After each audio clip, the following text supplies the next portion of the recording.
रंगों से शासित दुनिया में उसके पास कुछ भी नहीं था। कुरोसाकी रेई रंगहीन, उपहासित, विस्मृत अपने प्रतिभाशाली भाई की छाया में दबा रहा। पर जब समय के देवता आए, भाग्य बदल गया। रेई ने क्षमताओं को सोखने की निषिद्ध शक्ति जगाई और समय को ही चुरा लिया।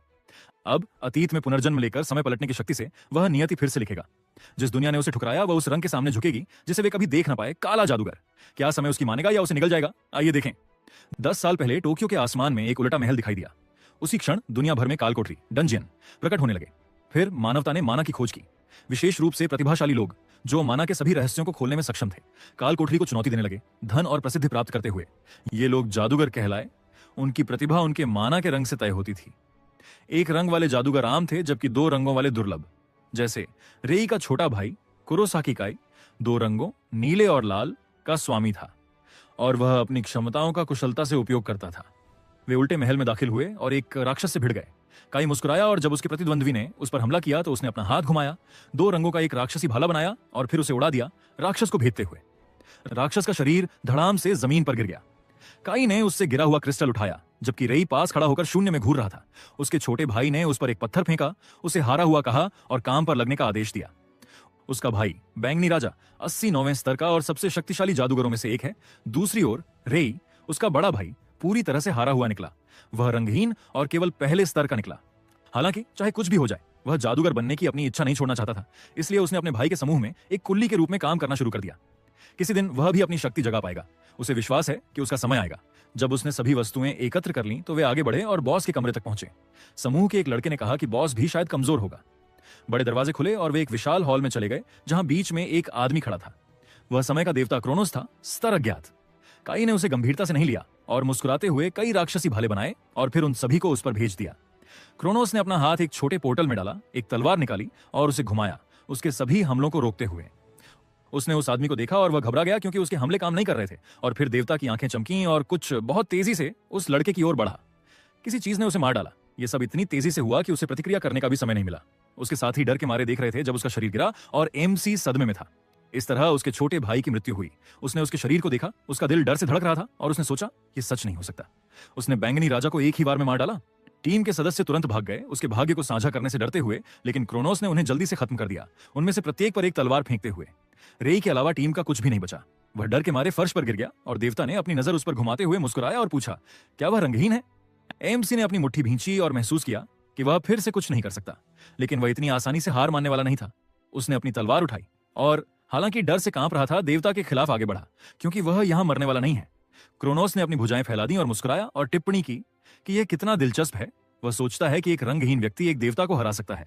मृत्यु के सामने भी रेई हार मानने वाला नहीं था और अपने पैरों पर दृढ़ता से खड़ा रहा। क्रोनोस ने इसे एक जवाब के रूप में लिया और एक साथ कई पोर्टल बनाकर उसे थोड़ा खेलने के लिए आमंत्रित किया।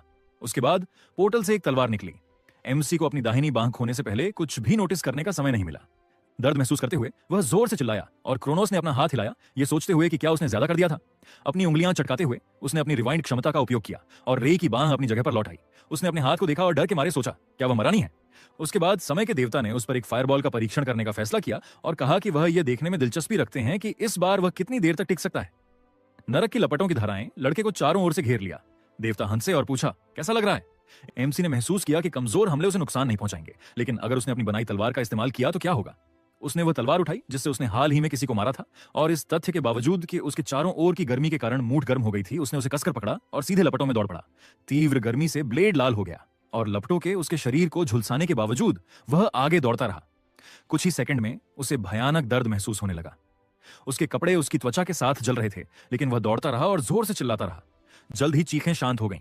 समय का देवता मुस्कुराया। पहले से ही सोच रहा था कि वह खत्म हो गया है, लेकिन उसकी हैरानी की कल्पना करें जब वह लड़का लपटों से बाहर कूदा और तलवार उसकी छाती में घुसा दी।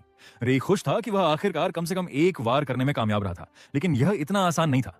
क्रोनोस मुस्कुराया और फिर से रिवाइंड किया। एमसी ने खुद को उसी जगह पर पाया जहां उसने इस काल कोठरी में पहली बार तलवार उठाई थी और तुरंत देवता की ओर देखा। उसकी छाती पर घाव ठीक होने लगा और उसने कहा कि यह एक अच्छा प्रयास था। एक बजने वाली आवाज गूंजी और रेई ने अपनी तलवार गिरा दी और निराशा में फर्श पर गिर गया, यह महसूस करते हुए कि यह सब बेकार था। तो वह मरने वाला था। उसे बहुत डर लगा और उसी क्षण उसके सामने एक सिस्टम विंडो दिखाई दी। समय के देवता की उपस्थिति की पुष्टि हुई और काले कौशल पर लगी मुहर हटा दी गई। क्रोनोस ने भौहें चढ़ाई कुछ गलत महसूस करते हुए और सिस्टम ने रेई को सूचित किया कि उसने एक अतिरिक्त कौशल क्षमता चोरी प्राप्त कर लिया है। रिवाइंड कौशल चुरा लिया गया था। रेई की आंखें चमक उठी। क्रोनोस चिंतित हो गया। यह नहीं समझ पा रहा था कि यह कैसे संभव था। जिसके बाद एमसी ने तुरंत रिवाइंड कौशल का उपयोग किया और उसके चारों ओर सब कुछ समय के प्रवाह में घूमने लगा। क्रोनोस ने उसकी ओर हाथ बढ़ाया, गुस्से में चिल्लाया कि वह नीच है, और सिस्टम ने बताया कि विश्व प्रतिगमन हो रहा था। जब रेई ने आंखें खोलीं तो खुद को अपने कमरे में पाया और अब समझा कि उसने समय रिवाइंड कौशल का उपयोग किया था और सोचा, यह सब क्या हुआ। उसकी नजर बिस्तर के बगल में रखे दर्पण पर पड़ी। प्रतिबिंब में उसने अपना छोटा रूप देखा। उसे याद आया कि अतीत में लौटने से पहले उसके चेहरे पर एक निशान वाले आदमी की छवि दिखाई दी थी। उसने कहा कि वह खुद क्रोनोस को हराने में सक्षम नहीं था, इसलिए उसने उसे यह कौशल प्रदान किया। अब वह उसे मार सकता है। अभी भी जो हुआ था उस पर विश्वास न करते हुए एमसी ने दर्पण को घूरा, फिर अपना सिर पकड़ा और सोचा, शायद यह एक सपना है। बाहर पक्षियों का शोर सुनकर वह बिस्तर से उठा और खिड़की के पास गया। आसमान में एक उल्टा महल तैर रहा था, लेकिन वह सफेद था और इसने उसे भ्रमित कर दिया क्योंकि कल ही वह काला था। 7 साल पहले उल्टा महल सफेद था, लेकिन समय के साथ वह काला हो गया था। उसी क्षण महल का प्रवेश द्वार खुला और क्रोनोस वहां उनका इंतजार कर रहा था। उसने अपने दिमाग में जो कुछ भी हुआ था उसे फिर से दोहराया और महसूस किया कि यह एक सपना नहीं था। उसने वास्तव में उसका रिवाइंड कौशल चुरा लिया था। उसने अपने फोन पर आज की तारीख देखी और सोचा कि क्या उसने वास्तव में 7 साल पहले समय को रिवाइंड किया था। उसने भ्रम में दर्पण में अपने प्रतिबिंब को देखा, फिर कौशल विंडो खोली। रिवाइंड कौशल चला गया था, लेकिन क्षमता चोरी बनी हुई थी, जिससे वह बहुत खुश हुआ। 10 सालों में वह एक भी कौशल में महारत हासिल नहीं कर पाया था और अब वह ऐसा करेगा। उसके फोन पर एक सूचना आई और जब उसने उसे पढ़ा तो उसने भौहें चढ़ाई। आज वही दिन था जब उसने जादूगर बनने के लिए परीक्षा दी थी। खुद को समेटकर वह जादूगर संघ के मुख्यालय गया, एक गिल्ड जो लोगों के कालकोठरी में जाने की निगरानी करता है। जब वह अंदर गया और चारों ओर देखा तो उसे यह देखकर आश्चर्य हुआ कि सब कुछ वैसा ही था जैसा उसे 7 साल पहले से याद था। बेशक वहां कुछ पुराने परिचित थे। गोतो नाम के एक लड़के ने मजाक में उसे रंगहीन कहा और पूछा कि वह यहाँ क्या कर रहा था। वह अकेला नहीं था, बल्कि अपने दोस्त ओइके के साथ था, जो 37 और 36 स्तर के जादूगर थे। अपने भाई के अधीनस्थों को देखकर रेई ने भौहें चढ़ाई और गोतो ने उसके कंधे पर हाथ रखकर मुस्कुराते हुए पूछा कि क्या वह वास्तव में जादूगर परीक्षा पास करने की उम्मीद कर रहा था। ओइके ने अपनी भुजाएं फैलाईं और उसे बताया कि यह समय की बर्बादी है और इसे भूल जाओ। एमसी ने सोचा यह सच था। वह पिछली बार परीक्षा में फेल हुआ था। उसने कई बार कोशिश की, पर टेस्ट डंजन कभी पास न कर पाया। वह हर बार असफल रहा। उसने लड़के का हाथ कंधे से हटाया और उन्हें अकेला छोड़ने को कहकर चला गया और गोदो ने गुस्से में उसे डीठ कहा। उसके दोस्त ने उसे अनदेखा करने को कहा। वह वैसे भी कुछ नहीं कर सकता था। रेई परीक्षक, एक बी रैंक जादूगर हिनाता रेना के पास गया। उसे देखते ही उसने तुरंत भौहें चढ़ाई और पूछा, क्या यह फिर से वही है? क्या वह किसी दिन इस काल कोठरी में मर जाएगा? वह मुस्कुराया और जवाब दिया कि इस बार नहीं। उसे लग रहा था कि वह आज इसे संभाल सकता है। उसके बाद वह उसे गेट तक ले गई और पूछा, उसे परीक्षा की आवश्यकताएं याद है ना? उसने अंगड़ाई ली और इसकी पुष्टि की, फिर पोर्टल से गुजरा और सोचा कि परीक्षा पास करने के लिए उसे 3 गोब्लिन जादुई पत्थर इकट्ठा करने होंगे।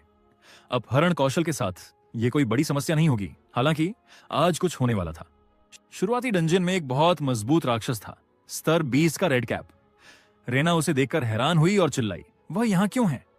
उसने तुरंत तलवार निकाली और रेई को तुरंत बाहर निकलने को कहा और वह उसके लिए चिंतित हुआ क्योंकि शक्ति का अंतर बहुत अधिक था। अपने प्रतिगमन के बावजूद वह उसे हराने में असमर्थ थी, इसलिए वह उससे लड़ने के लिए रुक गई ताकि वह भाग सके। परिणाम स्वरूप वह गंभीर रूप से घायल हो गई और विकलांग हो गई, और यह सब उसकी वजह से, उसकी कमजोरी की वजह से उसने अपना शेष जीवन अस्पताल के बिस्तर पर बिताया। हालांकि इस बार सब कुछ अलग होगा। रेड हुड उसकी ओर दौड़ा। उसने एक खंजर निकाला और उस पर फेंक दिया, यह सोचते हुए कि उसके पास एक कौशल था जिसने उसकी शारीरिक विशेषताओं को काफी बढ़ा दिया था। सामान्य परिस्थितियों में वह उसे हरा नहीं पाता, तो यह उसके लिए तराजू को अपने पक्ष में करने का समय था। जब राक्षस ने उसके खंजर को रोका तो वह उस पर झपटा और अपनी मुट्ठी के वार से उसके सिर पर मारा, लेकिन यह पर्याप्त नहीं था। गोब्लिन की आंखें चमकी। वह उस पर झपटा, लेकिन फिर उसे कुछ अजीब लगा। उसके शरीर को भरने वाली शक्ति अचानक गायब हो गई। एमसी ने उसका शरीर संवर्धन कौशल चुरा लिया और सिस्टम ने बताया कि उसकी शारीरिक विशेषताओं में सुधार हुआ था। जब गोब्लिन अपने शरीर को हैरानी से देख रहा था, रेई ने उस पर हमला किया और तलवार घुमाते हुए चिल्लाया कि इस कौशल के बिना वह सिर्फ एक दयनीय गोब्लिन था। रेना हैरान थी कि वह उसे एक ही वार में मार पाया, और उसने अपनी तलवार देखी और सोचा कि क्षमताओं को चुराना कितनी अविश्वसनीय शक्ति थी। लड़की ने पूछा कि उसने यह कैसे किया, और वह झक गया क्योंकि अब उसे तुरंत यह पता लगाना था कि उसे खुद को कैसे समझाना है। उसने घबराकर दूसरी ओर देखा, अभी के लिए अपने कौशल को गुप्त रखने के बारे में सोचते हुए, और उसे बताया कि वह बस भाग्यशाली था। उसने तुरंत चिल्लाया कि यह पूरी बकवास थी और कहा कि आपातकाल के कारण परीक्षा रद्द कर दी जाएगी। उसे तुरंत एसोसिएशन को इसकी सूचना देनी थी। एमसी ने गोब्लिन के शरीर पर नजर डाली और एक पत्थर उठाते हुए सोचा कि रेड हुड को हराकर उसने पहले ही भविष्य बदल दिया था, लेकिन उसे 2 और पत्थरों की जरूरत थी। लड़की ने कहा कि अब परीक्षा के बारे में सोचने का समय नहीं था, क्योंकि यह बहुत खतरनाक था। जिसके बाद अंधेरे से और राक्षस निकले। उसने अपनी नजर उन पर घुमाई और कहा कि वे ठीक समय पर आए थे। दो गोबलिन गुर्राए, वे उस पर झपटने वाले थे, लेकिन इससे पहले कि वे एक कदम भी उठा पाते, रेई ने उन्हें एक ही वार में खत्म कर दिया। परीक्षक उसकी क्षमताओं से बहुत हैरान थी, जिसके बाद उसने उसे बचे हुए 2 पत्थर दिखाए और मुस्कुराते हुए पूछा, क्या उसने परीक्षा पास कर ली? वह उसे सदमे में घूर रही थी, यह भी नहीं जानती थी कि कैसे प्रतिक्रिया दें। जिसके बाद वे जादूगर संघ के अपार्टमेंट में वापस लौट आए। रेना ने उसे एक सी रैंक जादूगर का लाइसेंस दिया, और जब उसने यह देखा तो उसे भावनाओं का तूफान महसूस हुआ। उसे अपना पिछला जीवन याद आया और उसने सोचा कि यह बहुत पहले की बात थी। उसने जीवन भर जादूगर बनने का सपना देखा था। पूरे 10 साल तक वह एक साधारण कुल्ली था, लेकिन उसने आखिरकार अपना सपना पूरा किया। लड़कियों ने कहा कि उसे जादुई पत्थरों की बिक्री से पैसे भी इकट्ठा करने थे।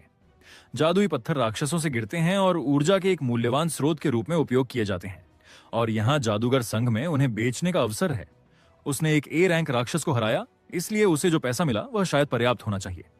जब उसने देखा कि उसे इस पत्थर के लिए कितना मिलना था तो वह बहुत हैरान हुआ। वे उसे पूरे 3000 देंगे।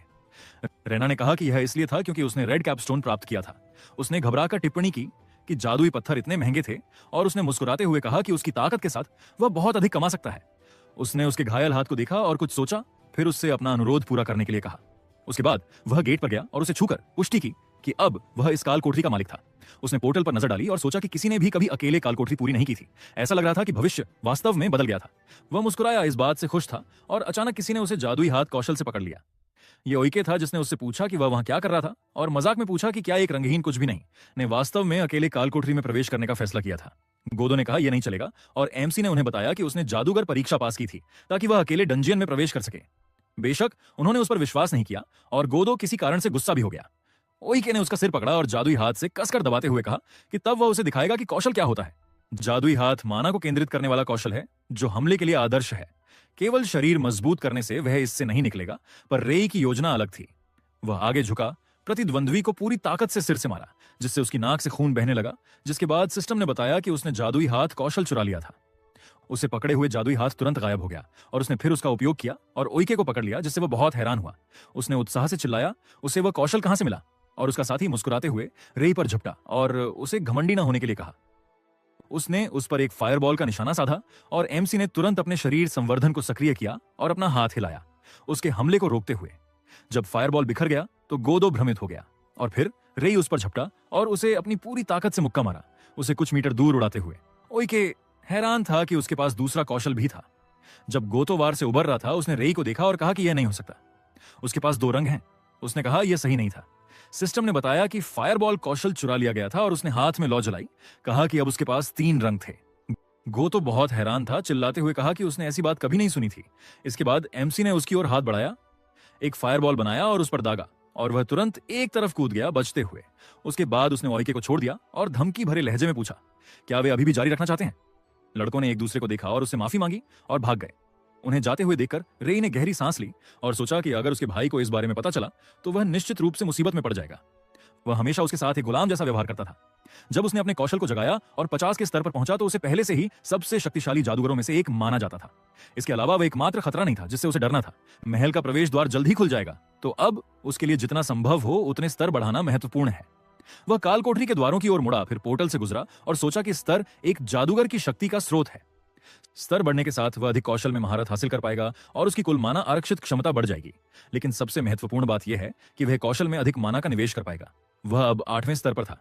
जब वह डंजन से गुजर रहा था और सोच रहा था तो उसके रास्ते में एक स्तर 38 का फायर मेज आया। उसने तुरंत युद्ध की तैयारी की। इस समय वह केवल एक फायरबॉल बुला सकता था और उसका प्रतिद्वंद्वी एक साथ 3 बुला सकता था, इसलिए स्तरों में अंतर स्पष्ट था। मेज ने अपना हथियार घुमाया, उस पर 3 फायरबॉल फेंके और उसने अपना खुद का उसकी ओर फेंका। उसने एक फायरबॉल से छुटकारा पाया, 2 और बचे थे। एक तरफ कूदते हुए उसने वार से बचा और सोचा कि वह सीधे मुकाबले में नहीं जीतेगा। हालांकि स्तर कितना भी ऊंचा क्यों ना हो, एक अपरिवर्तनीय नियम है। कौशल का उपयोग करने के बाद हमेशा एक कूल डाउन होता है, इसलिए फायर करने के 2 सेकंड बाद वह पूरी तरह से रक्षाहीन होता है। उसने इसका फायदा उठाने का फैसला किया और राक्षस की ओर दौड़ा, जिसने घबराकर अपने हथियार से खुद का बचाव करने की कोशिश की। फिर उसने शरीर संवर्धन लागू किया और उसे चेहरे पर घुमाया, जिससे उसका संतुलन बिगड़ गया। सिस्टम ने बताया कि फायरबॉल कौशल चुरा लिया गया था और इस तरह उसने पाया कि उसके वर्तमान कौशल के कारण उसके पास बस यही था। वॉर से उबरने के बाद वह तुरंत खड़ा हो गया और अपनी छड़ी उसकी ओर इंगित की, लेकिन कोई फायरबॉल दिखाई नहीं दिया। एमसी ने हमले के लिए तैयारी की और सोचा कि अगर उसने कौशल चुरा लिया तो वह उसे कुछ भी नहीं कर पाएगा। उसने फिर एक साथ उस पर 3 फायरबॉल दागे, मेज की जगह पर एक ज्वलंत बवंडर बनाते हुए। कुछ सेकंड बाद सिस्टम ने रेई को सूचित किया कि उसका स्तर कई गुना बढ़ गया था और उसने महसूस किया कि जादूगर राक्षसों को मारने के बाद अनुभव अंक प्राप्त करते हैं। सामान्य तौर पर उसे हराना उसके लिए बहुत मुश्किल होता, लेकिन स्टील कौशल के साथ वह कोई खतरा नहीं था। उसका स्तर 18 तक बढ़ गया। उसने आत्मविश्वास से अपनी मुट्ठी भींची और अगले मार्ग को देखते हुए पहले 30 तक स्तर बढ़ाने का फैसला किया। तो उसने राक्षसों से लड़ना, स्तर बढ़ाना और क्षमताओं को चुराना जारी रखा। एक बिंदु पर उसने आश्चर्य के साथ नोट किया कि स्तर बढ़ाने की गति काफी तेज थी। वह पहले ही 27वें स्तर पर था। हालांकि स्तर जितना ऊंचा होता है उसे बढ़ाना उतना ही मुश्किल होता है। केवल 30वें स्तर तक पहुंचने के बाद ही वह काल कोठरी के बॉस को हरा पाएगा। कुछ और राक्षसों को हराने के बाद वह निचली मंजिल पर गया जहां बॉस का कमरा है। उसने अपने सामने विशाल दरवाजे को देखा और सोचा कि अगर वह गलत नहीं था तो कमरे में कई राक्षस होंगे। समय आ गया था। उसने दरवाजे खोले और एक विशाल हॉल में प्रवेश किया जहां एक स्तर 45 का हड्डी दानव और उसके स्तर 30 के मिनियन उसका इंतजार कर रहे थे। उसने खुद को तैयार किया और कहा कि हालांकि वे उच्चतम स्तर के थे, उनके कौशल के बिना वे कुछ भी नहीं थे। इन शब्दों के बाद उसने अपने शरीर संवर्धन का उपयोग किया और सीधे उनकी ओर दौड़ा। उसने तुरंत एक छलांग में बॉस पर हमला करने का फैसला किया, अपनी मुट्ठी भींची और वार किया। लेकिन उसकी हैरानी की कल्पना करें जब उसने महसूस किया कि वह एक सुरक्षात्मक बाधा से घिरा हुआ था। वह तुरंत पीछे हट गया और निराशा में अपने दांत पीसे, यह महसूस करते हुए कि वह अब उसकी रक्षा में प्रवेश नहीं कर सकता। हड्डी दानव का कौशल एक जादुई बाधा है, इसलिए वह इसे चुरा नहीं सकता। राक्षस जोर से दहाड़ा, फिर पूरी गति से उसकी ओर दौड़ा। उसने मुश्किल से उसके हमले से बचा, यह सोचते हुए कि उसे उसकी रक्षा को तोड़ने के लिए इसका उपयोग करना होगा। उसने उसके मिनियन पर नजर डाली और तुरंत उनकी ओर दौड़ा। फिर उनमें से एक को मारा और सिस्टम ने बताया कि बर्फ भाला कौशल चुरा लिया गया था। उसने तुरंत दूसरे मिनियन को मारने के लिए फायरबॉल का इस्तेमाल किया, लेकिन इससे उसे बिल्कुल भी नुकसान नहीं हुआ। इसलिए उसने उसे बर्फ भाले से खत्म करने का फैसला किया। राक्षस जम गया और तुरंत फर्श पर गिर गया और एमसी बॉस के पास उतरा। दुश्मन से अपनी नजरें हटाए बिना राक्षस ने अपना हाथ एक तरफ किया और एक और मिनियन को बुलाया जो तुरंत हमला करने के लिए दौड़ पड़ा। रे उसकी ओर भागा, यह सोचते हुए कि यह एक अप्रिय क्षमता थी, लेकिन उसके लिए यह केवल एक फायदा था क्योंकि उसे उनसे अनुभव अंक मिलते थे। उसने आत्मविश्वास भरी मुस्कान के साथ अपना हाथ हिलाया, अपनी तलवार से राक्षस पर वार किया, जिसके बाद सिस्टम ने उसे सूचित किया कि उसका स्तर 28 तक बढ़ गया है। उसने अधिसूचना पर नजर डाली और सोचा कि अगर वह इसी तरह जारी रहा तो उसकी मन शक्ति आवश्यक स्तर तक पहुंच जाएगी। आखिरकार ऐसा हुआ। उसने कौशल संलयन की क्षमता प्राप्त कर ली और उसी क्षण बॉस राक्षस ने जोर से दहाड़ते हुए उसे हमले की चेतावनी दी। इस बीच उसने एक हाथ में एक बर्फीला भाला और दूसरे में एक आग का गोला बनाया, फिर कौशल संलयन का उपयोग किया। बर्फीली और गर्म हवा की धाराएं एक भंवर में घूम रही थीं। फिर एमसी ने एक छलांग के साथ दुश्मन पर हमला किया और एक ज्वलंत भाला बनाकर उससे उसकी ढाल पर वार किया, जिससे एक तेज आवाज हुई। सुरक्षात्मक बाधा टूट गई। रे ने उसे तोड़ दिया और खुशी से सोचा कि वह सफल हो गया है। उसने तुरंत उसकी जादुई बाधा चुरा ली, फिर शरीर संवर्धन का उपयोग किया और राक्षस के सिर पर वार किया और फिर पीछे हटकर कहा कि अब यह बाधा उसकी मदद नहीं करेगी। यह अंत था। उसने फिर से राक्षस पर हमला किया, एक अग्नि भाले का उपयोग किया और एक बर्फीले दांव से राक्षस के शरीर को छेद दिया और फिर वह गर्म लपटों में घिर गया। अंत में राक्षस मर गया। उसे एक क्रिस्टल गिरा और सिस्टम ने बताया कि उसका स्तर 33 तक बढ़ गया था। उसने राहत की सांस ली और अपना पसीना पोंछा, फिर सोचा कि कौशल संलयन एक विशेष कौशल है जो दो सामान्य कौशलों को एक अधिक शक्तिशाली कौशल में जोड़ता है। विभिन्न रंगों के कौशलों को जोड़ना काफी जोखिम भरा होता है, इसलिए वह भाग्यशाली था कि यह काम कर गया। उसने जोर से राहत की सांस ली, फिर मुस्कुराया और सोचा कि क्षमता चोरी के साथ वह अन्य शक्तिशाली कौशलों का उपयोग कर पाएगा। जल्द ही वह एसोसिएशन लौट आया। जब उसने रीना को अपना शिकार दिखाया और उसे बताया कि क्या हुआ था तो वह बहुत जोर से आश्चर्य से चिल्लाई। उसने अस्थि दानव को हराया और स्तर 33 तक पहुंच गया। और यह सब एक ही दिन में। उसने एक अजीब सी मुस्कान के साथ अपना सिर खुजलाया और उसे बताया कि वह बस भाग्यशाली था, और वह भ्रमित होकर बोली कि उसने ऐसी बात कभी नहीं सुनी थी। ऐसे स्तर के साथ उसे पहले ही बी रैंक से सम्मानित किया जा सकता था। बेशक उसी क्षण काई खुद को प्रकट होने से रोक नहीं पाया। उसने असंतोष के साथ एसोसिएशन कार्यकर्ता को बुलाया और उसे रुकने के लिए कहा। इस कीड़े को बी रैंक से सम्मानित किया जाएगा? क्या वह मजाक कर रही है? एमसी एक पल के लिए उसकी आवाज से चौंक गया, फिर घबराकर उसकी ओर देखा और उसने कहा कि वह कौशलों का उपयोग करने में असमर्थ था। वह बस एक दयनीय रंगहीन था और वह उसे बी रैंक से सम्मानित करना चाहती है। रीना ने भौहें चढ़ाई और कहा कि वास्तव में वह लाल टोपी को हराने में सक्षम था, यहां तक कि अकेले अस्थि दानव को भी मार सकता था। उसने अपनी नजर अपने भाई की ओर मोड़ी और पूछा, क्या वह गंभीर है? उसकी आंखें चमक उठीं, फिर उसने अपने कौशल का उपयोग किया और इतनी जोर से वार किया कि पूरे एसोसिएशन भवन में हवा का एक झोंका उठ गया। लेकिन एमसी एक बाधा के साथ उसके वार से खुद को बचाने में कामयाब रहा। मुस्कुराते हुए अपने भाई से सावधान रहने को कहा। यह खतरनाक था।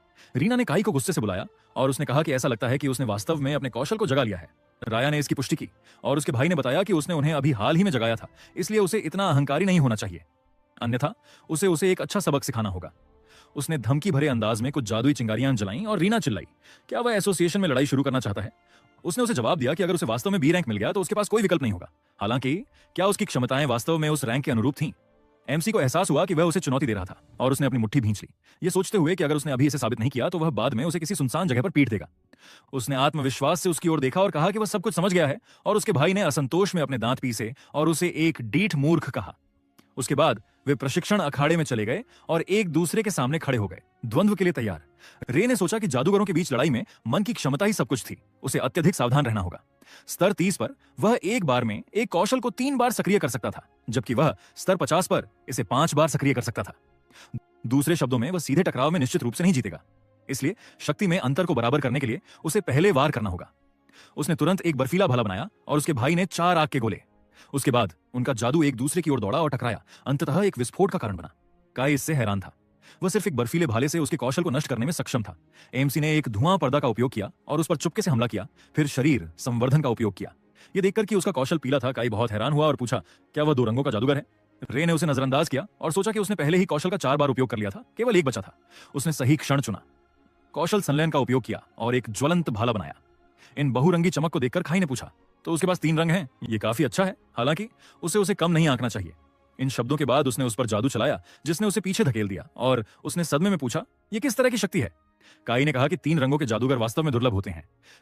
कोई आश्चर्य नहीं कि वह इतनी जल्दी ऊपर उठा, लेकिन वे पूरी तरह से अलग स्तरों पर हैं। उसने एक और जादुई गेंद बनाई और उसे घुमाते हुए उसे मौत के लिए तैयार रहने की सलाह दी, जिसके बाद उसने उस पर जादू का एक थक्का फेंका और एमसी गोलियों से बचते हुए एक तरफ भागा। एक बिंदु पर उसने शाप दिया, एक ज्वलंत भाला बनाया और तुरंत उसे अपने भाई की ओर फेंका, लेकिन उसने एक आग का गोला छोड़कर जवाब दिया, जिसने उसके जादू को बाधित कर दिया और सीधे उसकी ओर बढ़ा। खुद को बचाने के लिए उसने अपने सामने एक जादुई बाधा खड़ी की, लेकिन यह पर्याप्त नहीं था। आग के गोले ने ढाल को आसानी से भेद दिया और रे को एक तरफ फेंक दिया गया।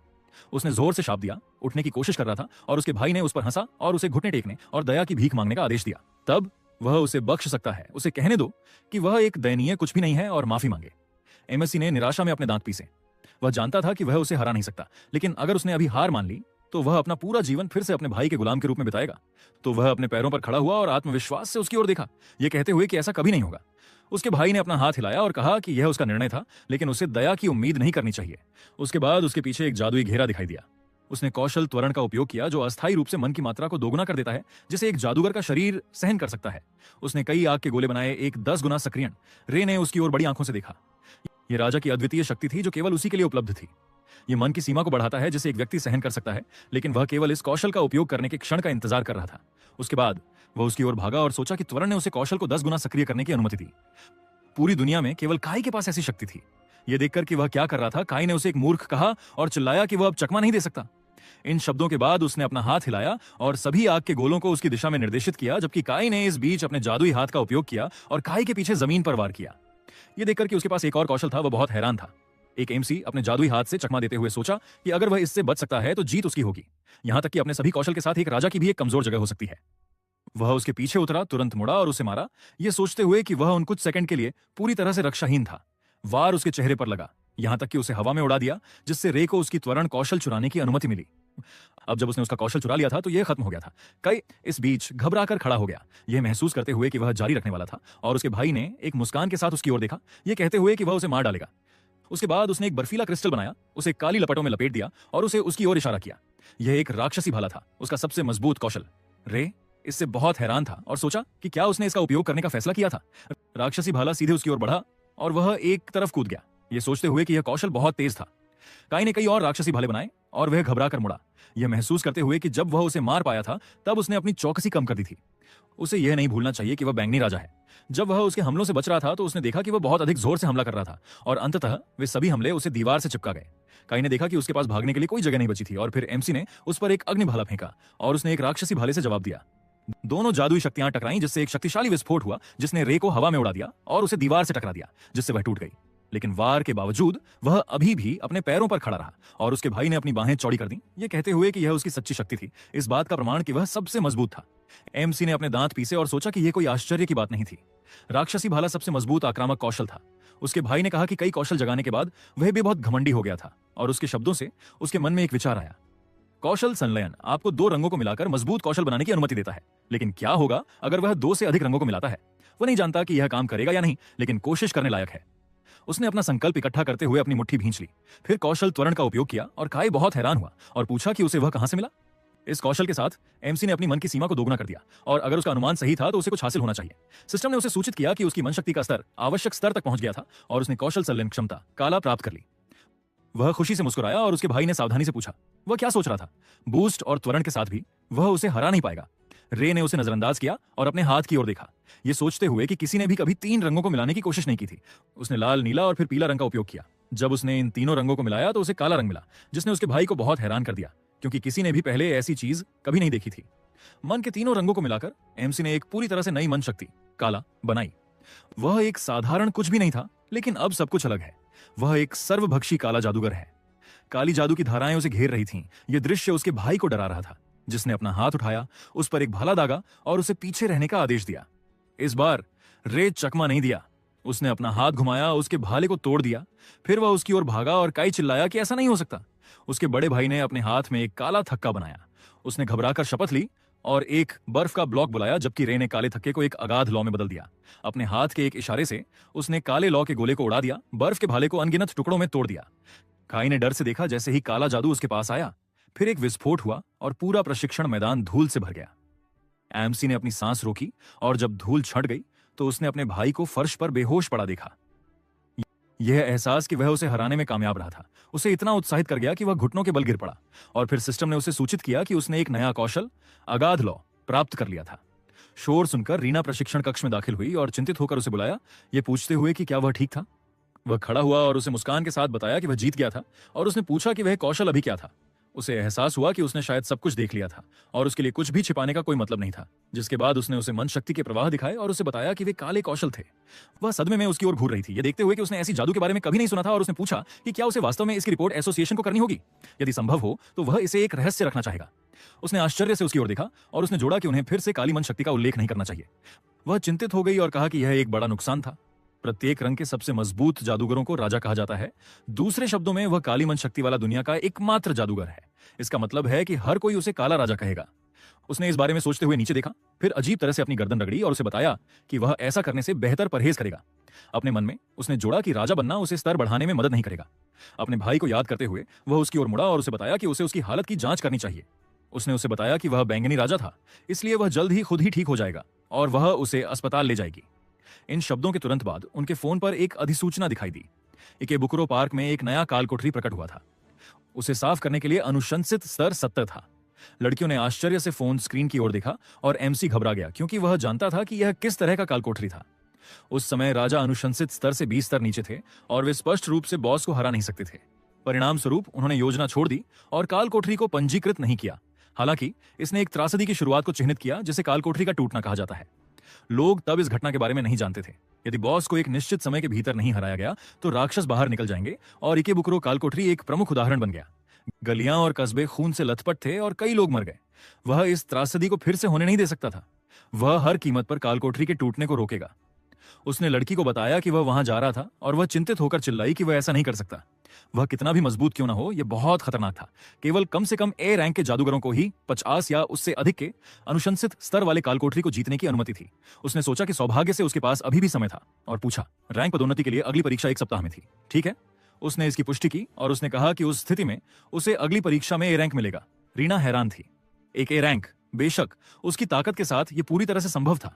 उसने पूछा कि क्या इसमें कोई समस्या थी। उसने जवाब दिया कि रैंक पदोन्नति परीक्षा पास करने के लिए उसे एक भी रैंक पार्टी में होना होगा। नायक ने पूछा, दूसरे शब्दों में उसे 1 सप्ताह के भीतर एक पार्टी ढूंढनी होगी और एक साथ बी रैंक काल कोठरी को साफ करना होगा। थोड़ी देर बाद उसने अपने फोन स्क्रीन की ओर देखा और कहा, मैं लगभग भूल गया था। संदेशों में एक रंगहीन के साथ टीम बनाने के लिए कहा गया था। उसे अपने भाई से मदद मांगने जाना चाहिए, हारे हुए। एमसी ने कहा कि हर कोई पहले से ही जानता था कि वह एक रंगहीन था। उसने सोचा कि एक अच्छी पार्टी ढूंढना और 1 सप्ताह के भीतर एक काल कोठरी को साफ करना एक तेजी से अप्राप्य लक्ष्य बन जाएगा।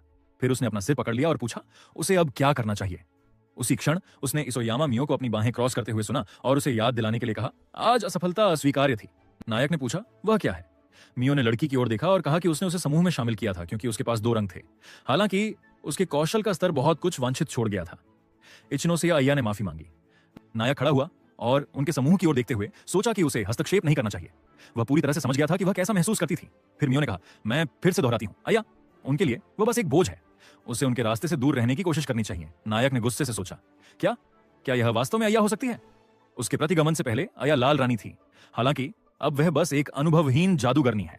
लेकिन क्या उसके समूह के सदस्यों को उसके साथ ऐसा व्यवहार करना चाहिए? अय्या ने अपने हाथ जोड़े और कहा कि अगर उन्होंने उसे अभी निकाल दिया तो वह अपनी बहन के इलाज के लिए भुगतान नहीं कर पाएगी। उसने मियो की ओर देखा और जोड़ा कि उसने उन्हें निराश न करने का वादा किया था। उसने जवाब दिया कि उसे आज के छापे में इसे साबित करना होगा। अगर उसने उन्हें फिर से निराश किया तो उसे तुरंत समूह से निकाल दिया जाएगा। उसने जवाब दिया कि वे अपनी पूरी कोशिश करेंगे।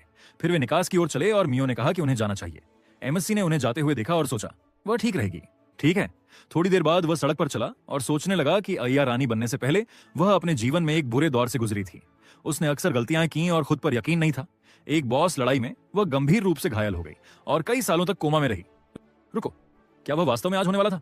नहीं, वह निश्चित रूप से नहीं कह सकता था, लेकिन अया काफी अजीब व्यवहार कर रही थी। बेहतर होगा कि वह खुद इसकी जांच करे। इस बीच लड़कियों का समूह काल कोठरी में था और उनके सामने एक स्तर 45 का दुल्हान राक्षस प्रकट हुआ। मियो मुस्कुराई और अपनी उंगली अपने चेहरे पर दबाते हुए कहा कि उसके पास एक अच्छा विचार था। फिर उसने अय्या को आगे धकेला और पूछा कि उसने खुद इससे क्यों नहीं निपटा। वह मुड़ी और कहा, लेकिन वह इसे अकेले हरा नहीं सकती। मियो ने अपनी बाहें मोड़ी और कहा कि उस स्थिति में वह उसे निकाल देगी। अय्या ने आपत्ति जताई। उसे इंतजार करना होगा, उसने जवाब दिया। उसने कहा कि वह इसे संभाल सकती है या क्या उसे अपनी बहन की परवाह नहीं थी। अय्या ने अपनी नजरें नीचे की, फिर राक्षस की ओर मुड़ी और कहा कि वह समझ गई। उसके हाथ कांप रहे थे और फिर उसने अपने हाथों में अग्नि ऊर्जा केंद्रित की और एक आग का गोला इस्तेमाल किया। अग्नि हमला सीधे राक्षस पर लक्षित था, लेकिन वह हिला भी नहीं। उसने सोचा कि यह काम नहीं किया। फिर राक्षस आगे बढ़ा और जमीन से धक्का देकर अय्या के ठीक सामने वार किया। उसके सामने की जमीन को नष्ट कर दिया। सदमे की लहर ने उसे एक तरफ उड़ा दिया और जमीन पर गिरा दिया। राक्षस उसके पास आया और अपने विशाल हथियार को घुमाया। उसने अपनी आंखें बंद कर लीं और सोचा, क्या यह अंत है? उसी क्षण एमसी शरीर संवर्धन का उपयोग करते हुए उसके सामने प्रकट हुआ। उसने अपनी तलवार राक्षस के हथियार के सामने रखी और एक जोरदार चीख के साथ उस पर हमला किया। उसे हवा में उड़ा दिया। अय्या ने उसकी ओर देखा और आश्चर्य से कहा, यह वह है। वह मुड़ा और पूछा कि क्या वह ठीक थी? मियो ने भौहें चढ़ाई और पूछा, वह और कौन था? उसने सोचा, दुल्हान एक विशाल रक्षा और वजन वाला राक्षस है और उसने उसे एक साधारण तलवार से इतनी आसानी से दूर धकेल दिया। उसने कहा, यह वह है। अगले ही पल राक्षस फिर से अपने पैरों पर खड़ा हो गया और नायक उसे देखते हुए सोचा कि वह उसे इतनी आसानी से नहीं हराएगा। उसके पास टेम्परिंग कौशल था जिसने उसकी आक्रामक क्षमताओं को काफी बढ़ा दिया था। उसने हमला किया और भौहें चढ़ाते हुए सोचा, तो मुझे इसे इस कौशल से वंचित करना होगा। इन विचारों के साथ उसने जमीन से धक्का दिया और क्षमता चोरी का उपयोग करते हुए ऊपर कूद गया। उसने राक्षस को छुआ और आश्चर्य से सोचा, यह काम नहीं किया। वह पीछे उड़ गया, जमीन पर फिसलते हुए रुक गया। अय्या ने उसकी ओर देखा और पूछा, क्या वह ठीक है? उसने इसकी पुष्टि की। वह उसके हमले को रोकने में कामयाब रहा। उसने भौहें चढ़ाई और सोचा कि वह समझ गया। दुल्हान का कवच सिर्फ एक बाहरी खोल है, उसे अंदर के शरीर को छूना होगा। राक्षस ने फिर से हमला करने के लिए अपना हथियार घुमाया और उसके बाद अपनी तलवार घुमाते हुए शक्तिशाली ऊर्जा को आगे छोड़ा। एमएससी ने आगे एक बाधा खड़ी की और अय्या पर चिल्लाया कि वह उसके पीछे छिप जाए। फिर उसने एक जादुई बाधा का उपयोग किया। पीछे खड़ी लड़कियां इस हमले की शक्ति से पीछे धकेल दी गईं। मियो ने अपने हाथ में बर्फ ऊर्जा केंद्रित की और फिर एक बर्फ का टुकड़ा आगे भेजा और चिल्लाई, कितना मूर्ख है। राक्षस ने फिर से हमले को आगे निर्देशित किया। उसने भ्रम में उसकी ओर देखा और फिर शक्तिशाली वार से उसे पीछे उड़ा दिया गया और वह दीवार से टकरा गई। नायक ने यह देखकर सोचा कि बर्फ का भाला भी काम नहीं किया, तो उसे बस उसके कौशल को तोड़ना होगा। इन विचारों के साथ उसने अपनी तलवार रख दी और फिर अपने हाथ में ऊर्जा केंद्रित करना शुरू कर दिया। उसने सोचा, बल के साथ। आया उसकी ओर देखते हुए आश्चर्य से चिल्लाई, काली मन शक्ति। नायक ने अगाध की लपटों का उपयोग किया। उसका हमला राक्षस के हमले से मिला, लेकिन उसकी ऊर्जा का गोला आगे उड़ गया, राक्षस के हमले को नष्ट कर दिया और अपने लक्ष्य पर ठीक से लगा। एक शक्तिशाली विस्फोट हुआ। ऊर्जाएं आपस में उलझने लगीं और फिर जमीन पर केवल क्रिस्टल बचा रहा। अय्या ने आश्चर्य से सोचा, एक ही वार में वह अविश्वसनीय रूप से शक्तिशाली है। फिर उसने माफी मांगी, उसे बुलाते हुए, जिसके बाद उसने झुककर उसे बचाने के लिए धन्यवाद दिया। वह मुड़ा और कहा कि उसे खुशी थी कि वह सही सलामत थी। फिर उसने क्रिस्टल अपने हाथ में लिया और सोचा, अच्छा हुआ कि उसने सब कुछ जांचने का फैसला किया। अब वह ठीक रहेगी। वह उसे देखकर मुस्कुराई और फिर मियो खड़ी हो गई और बोली, ये क्या बकवास है। उसने अपना अंगूठा चबाया और सोचा, उसे इतनी विनाशकारी शक्ति कहां से मिली। हालांकि किसे परवाह है, इनाम तो फिर भी उसे ही मिलेगा। उसने उन्हें रुकने के लिए चिल्लाया। फिर उसने अपना हाथ आगे बढ़ाया और कहा, उसके समूह को यह डंगोन साफ करना था। तदनुसार पुरस्कार उन्हें ही मिलने चाहिए। उन्हें दुल्हान पत्थर उसे देना होगा। आया ने कहा, यह असंभव है, उसने अभी अभी उनकी जान बचाई है। नायक ने कहा कि वह उसे देने को तैयार था, लेकिन इस लड़की को उसकी पार्टी में शामिल होना होगा। क्या वह सहमत है? इन शब्दों के साथ उसने आया की ओर हाथ बढ़ाया। फिर उसने उसकी ओर देखा और जोड़ा, बेशक, केवल तभी जब वह सहमत हो। मियोज मुस्कुराई और फिर जोर से हंसी और चिल्लाई, क्या बकवास है। उसने अपनी बाहें फैला दी और कहा कि उसे उसकी परवाह नहीं है, वह उसे रख सकता है। उसने आया के कंधे पर हाथ रखा और पूछा, वह इसे संभाल सकती है ना? आया ने अपना हाथ अपनी छाती पर रखा और कहा, ठीक है, वह सहमत है। फिर मियो ने नायक के हाथ से क्रिस्टल छीन लिया और मुड़कर कहा, क्या किस्मत है, आखिरकार इस बेवकूफ बोझ से छुटकारा मिल गया। एमसी ने सोचा, बोझ, बहुत जल्द उसे अपने शब्दों पर पछतावा होगा। फिर आया उसके पास आई और उसे स्वीकार करने के लिए धन्यवाद दिया। वह मुस्कुराया, माफी मांगी और कहा कि उसे आश्चर्य हुआ होगा कि उसने उसे पार्टी में आमंत्रित किया। उसने हिचकिचाते हुए पूछा, क्या आप निश्चित हैं? वह ज्यादा कुछ करने में सक्षम नहीं थी। उसने कहा कि यह ठीक था, वह मजबूत बन सकती थी और फिर कोई भी उस पर हंसने की हिम्मत नहीं करेगा। इसके साथ उसने उसकी ओर हाथ बढ़ाया। उसने आश्चर्य से पूछा, क्या वह मजबूत बन पाएगी? उसने जवाब दिया। यहां आने से पहले उसने एसोसिएशन में उनकी बातचीत सुनी थी। वह निश्चित हो सकती थी कि वह अब से कहीं अधिक मजबूत बन जाएगी। उसने उसकी ओर हाथ बढ़ाया और कहा, ठीक है, उसे उसका ख्याल रखना चाहिए। वह सहमत हुआ, फिर उसका हाथ मिलाते हुए कहा, बेशक। अगले दिन नायक डंगवन के प्रवेश द्वार की रक्षा करने वाली बाधा के पास रुका और कहा, आज वे एक बी रैंक डंगवन में जाएंगे। आया ने अपने बाल ठीक किए और कहा, अगर वे इस डंगवन के बॉस को मार सकते हैं तो क्या वे रैंक प्रमोशन परीक्षा में भाग ले पाएंगे? नायक ने जवाब दिया कि यह सच था, लेकिन यह सब नहीं था। उसकी नई शक्ति की कुंजी यही थी। वह हैरान थी। एक कुंजी। फिर उसने सोचा, अगर वह मजबूत बन गई और रैंक अप हुई तो वह अपनी बहन के इलाज के लिए पर्याप्त कमा सकती थी। फिर एमसी ने कहा कि उन्हें जाना चाहिए और वह सहमत हुई। वे एक बी रैंक डंगोनन क्रिस्टल केव में दाखिल हुए। आया ने आगे देखा और चिल्लाई, रे ये! उनके सामने काले भेड़िए थे। नायक आगे बढ़ा और कहा कि वह उनसे निपटेगा। उसने जवाब दिया कि वह समझ गई। उसने राक्षसों को देखा और शरीर संवर्धन का उपयोग किया, फिर बिजली की गति से आगे बढ़ा। अपने रास्ते में सभी राक्षसों को काटते हुए एक जिगजैग पैटर्न में आगे बढ़ा। आया उसे देखकर सोचने लगी कि उसकी पिछली पार्टी बहुत मजबूत थी, लेकिन वे रे के बराबर भी नहीं आ सकते थे। कुछ समय बाद वे अपने रास्ते पर चलते रहे। जब एमसी ने कहा कि उनका लक्ष्य इस क्षेत्र में था, तो उसने उसकी ओर देखा और कहा कि इस बार वह लड़ाई का नेतृत्व करेगी। उसे शुभकामनाएं दी। वह आगे बढ़ी और कहा कि वह समझ गई। उसने सोचा कि यहाँ कई सांप प्रकार के राक्षस जमा हो गए थे। उनका लक्ष्य जल्दी से स्तर बढ़ाना था। शुरू में उसे बुनियादी हमले के कौशल पर भी खराब पकड़ थी। हालांकि वह हार मानने वाली नहीं थी। उसके सामने कई छोटे राक्षस दिखाई दिए और उसने अपने हाथों को आगे बढ़ाते हुए एक फायरबॉल फेंका। नायक उसे देखते हुए सोचने लगा कि यह आया के लिए एक वास्तविक परीक्षा थी। क्या वह अपनी शक्तियों में महारत हासिल कर पाएगी? फिर उसने अपने पीछे एक उपस्थिति महसूस की और मुड़कर कहा कि वे पास नहीं होंगे। वह किसी को भी उसे बाधित नहीं करने देगा। इन शब्दों के साथ उसने राक्षसों से लड़ना शुरू कर दिया और आया ने अपनी लड़ाई जारी रखी। एक राक्षस उस पर कूद गया, उसके हाथ पर वार किया। उसने अपना हाथ पकड़ा और सांस लेने की कोशिश करते हुए सोचा कि वह कितने भी मार दे, वे बस आते ही रहते हैं। इस डर से उसका मन जल्द ही खत्म हो जाएगा। फिर वह मुड़ी और आश्चर्य से पूछा, रे! उसने उसे राक्षसों से लड़ते हुए देखा और सोचा कि वह उसकी रक्षा कर रहा था और वह यहां शिकायत करने में समय बर्बाद कर रही थी। फिर वह मुड़ी और अपने हाथों में अग्नि ऊर्जा केंद्रित करने लगी। उसने सोचा, ठीक है, वह उसे निराश नहीं कर सकती। फिर सिस्टम ने स्तर वृद्धि की रिपोर्ट करना शुरू कर दिया। उसने सोचा, क्या उसका मन खत्म नहीं हो रहा है? नायक ने उसकी ओर देखा और सोचा, वास्तव में वह लंबी लड़ाइयों के लिए एकदम सही है। आखिरकार उसके पास मन का एक अविश्वसनीय रूप से बड़ा भंडार है। फिर आया ने अपने चेहरे से पसीना पोंछा और दिखाई देने वाली सिस्टम विंडो को देखा। उसने आश्चर्य से पूछा, यह क्या है? सिस्टम विंडो ने कहा कि कौशल ओरिजिनल फर्नेस प्राप्त कर लिया गया था। थोड़ी देर बाद क्रिस्टल केव का बॉस रूम एक विशाल स्तर बिसामिट्टो फुमायो त्वरखे बीकरब स्मुअल का स्लाइम था। राक्षस उन पर टूट पड़ा और नायक ने तुरंत हमला किया। उसने चिल्लाया, आया, उसे अपनी नई कौशल का उपयोग करना चाहिए। वह सहमत हुई। फिर अपने हाथों में ऊर्जा केंद्रित की और ओरिजिन फर्नेस का उपयोग किया। आग की एक विशाल धारा ने उसके शरीर को घेर लिया और उसने आश्चर्य से चारों ओर देखा, सोचते हुए, तो यह उसका है, मैं समझ गया। नायक ने सोचा, ओरिजिनल फर्नेस अपने विशाल मनपूल के कारण कौशल शक्ति को बढ़ाता है। फर्नेस पर उसका नियंत्रण पहले से ही अविश्वसनीय है। उसने हमले को आगे बढ़ाया। उसने सोचा, जैसा कि अपेक्षित था, इसने उसकी सभी अपेक्षाओं को पूरा किया। ओरिजिन फर्नेस और एक विशाल मनपूल, यही रेड क्वीन की शक्ति है। थोड़ी देर बाद वह मुस्कुराया और कहा, अच्छा काम किया। उसने आह भरी, फिर कहा कि वह खुद भी हैरान थी। वह उसे देखकर मुस्कुराई और कहा, रे, आपका बहुत बहुत धन्यवाद। कुछ समय बाद वे डंगोन से बाहर निकले और आया ने पूछा, क्या इसका मतलब है कि वे अब ए रैंक हासिल कर सकते हैं? नायक ने इसकी पुष्टि की। उसने सोचा कि अब केवल परीक्षा पास करना बाकी था। वह निश्चित रूप से इसे करेगा। कुछ समय बाद रैंक प्रमोशन परीक्षा आ गई। काउंटर के पीछे खड़ी रैना ने कहा कि पहले वे एक शक्ति स्तर परीक्षण से गुजरेंगे, फिर एक लड़ाई उनका इंतजार कर रही थी।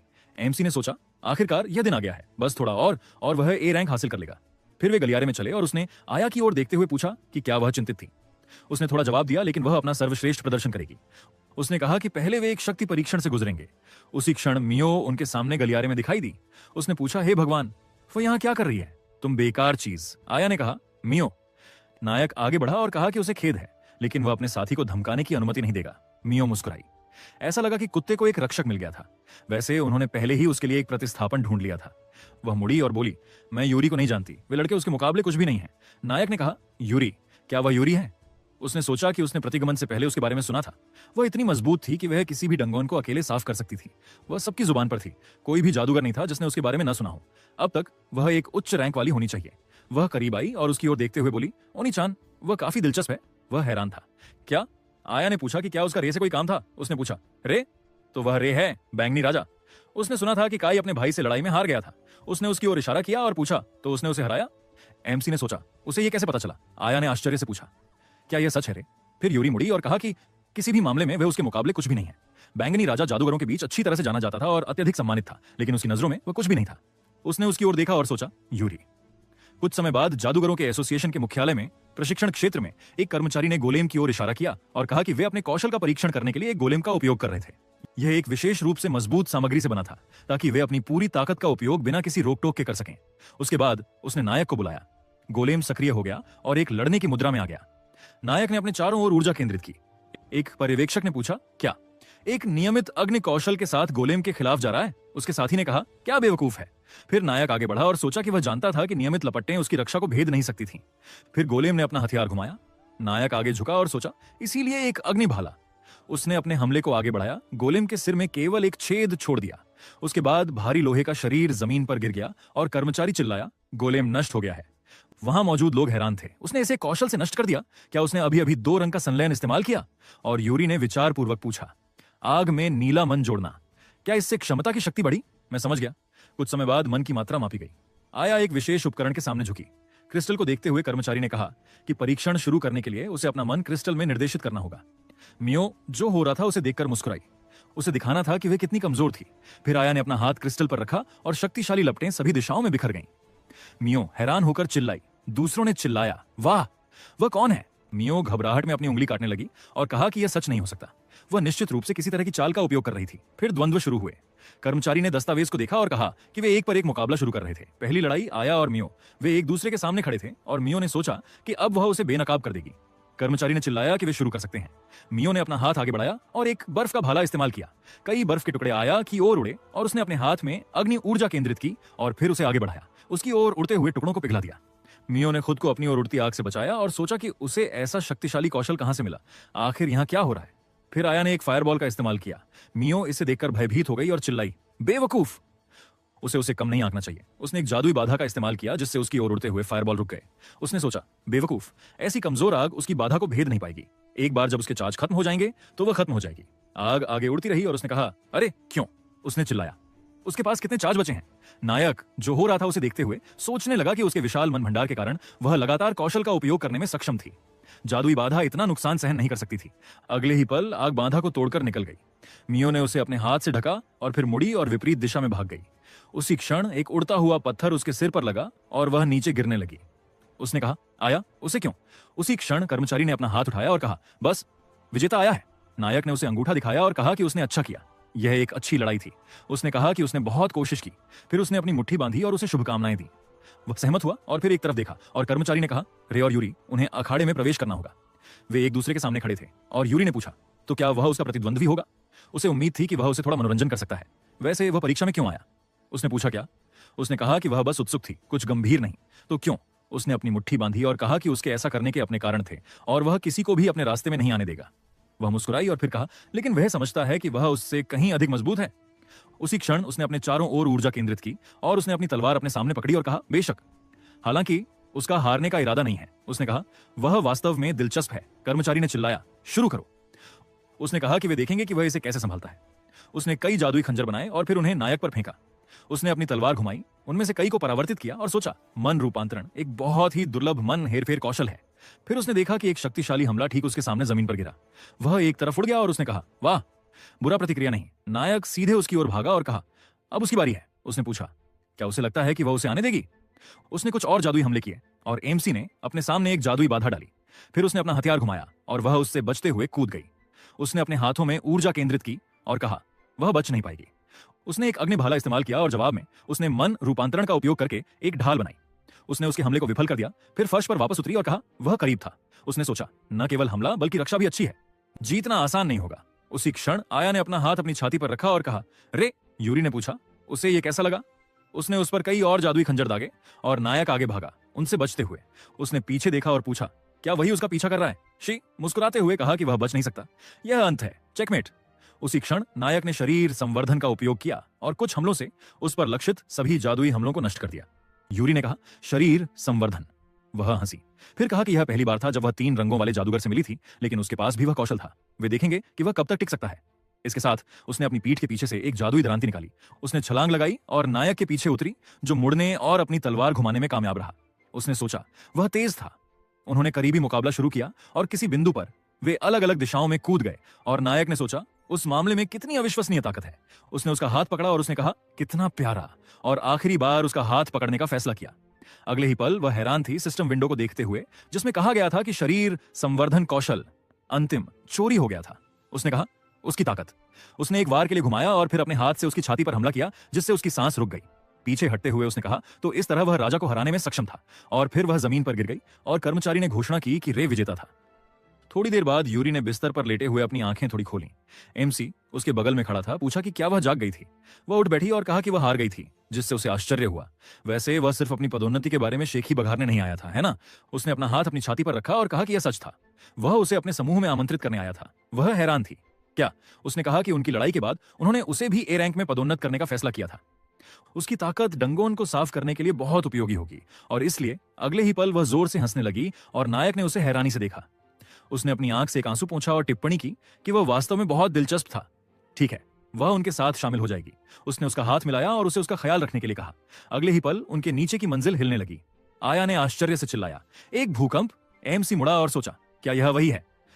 उसी क्षण क्रोनोस ने कहा अब ज्यादा देर नहीं लगेगी। कुछ क्षण बाद आया ने पूछा क्या यह रुक गया है? नायक ने सोचा कि क्या यह सच था। इचाबुकुरो डंगोन के टूटने से पहले कई भूकंप आए थे, जिसका मतलब था कि उनके पास ज्यादा समय नहीं बचा था। यह एक अविश्वसनीय रूप से कठिन डंगोन था। हालांकि वे अब हार नहीं मान सकते थे। उसने कहा कि उसके पास उन्हें बताने के लिए कुछ था। कुछ क्षण बाद आया हैरान थी। वह इकेबुकुरो डंगोन को साफ करना चाहता था। यह अस्तित्व में सबसे कठिन डंगोन था।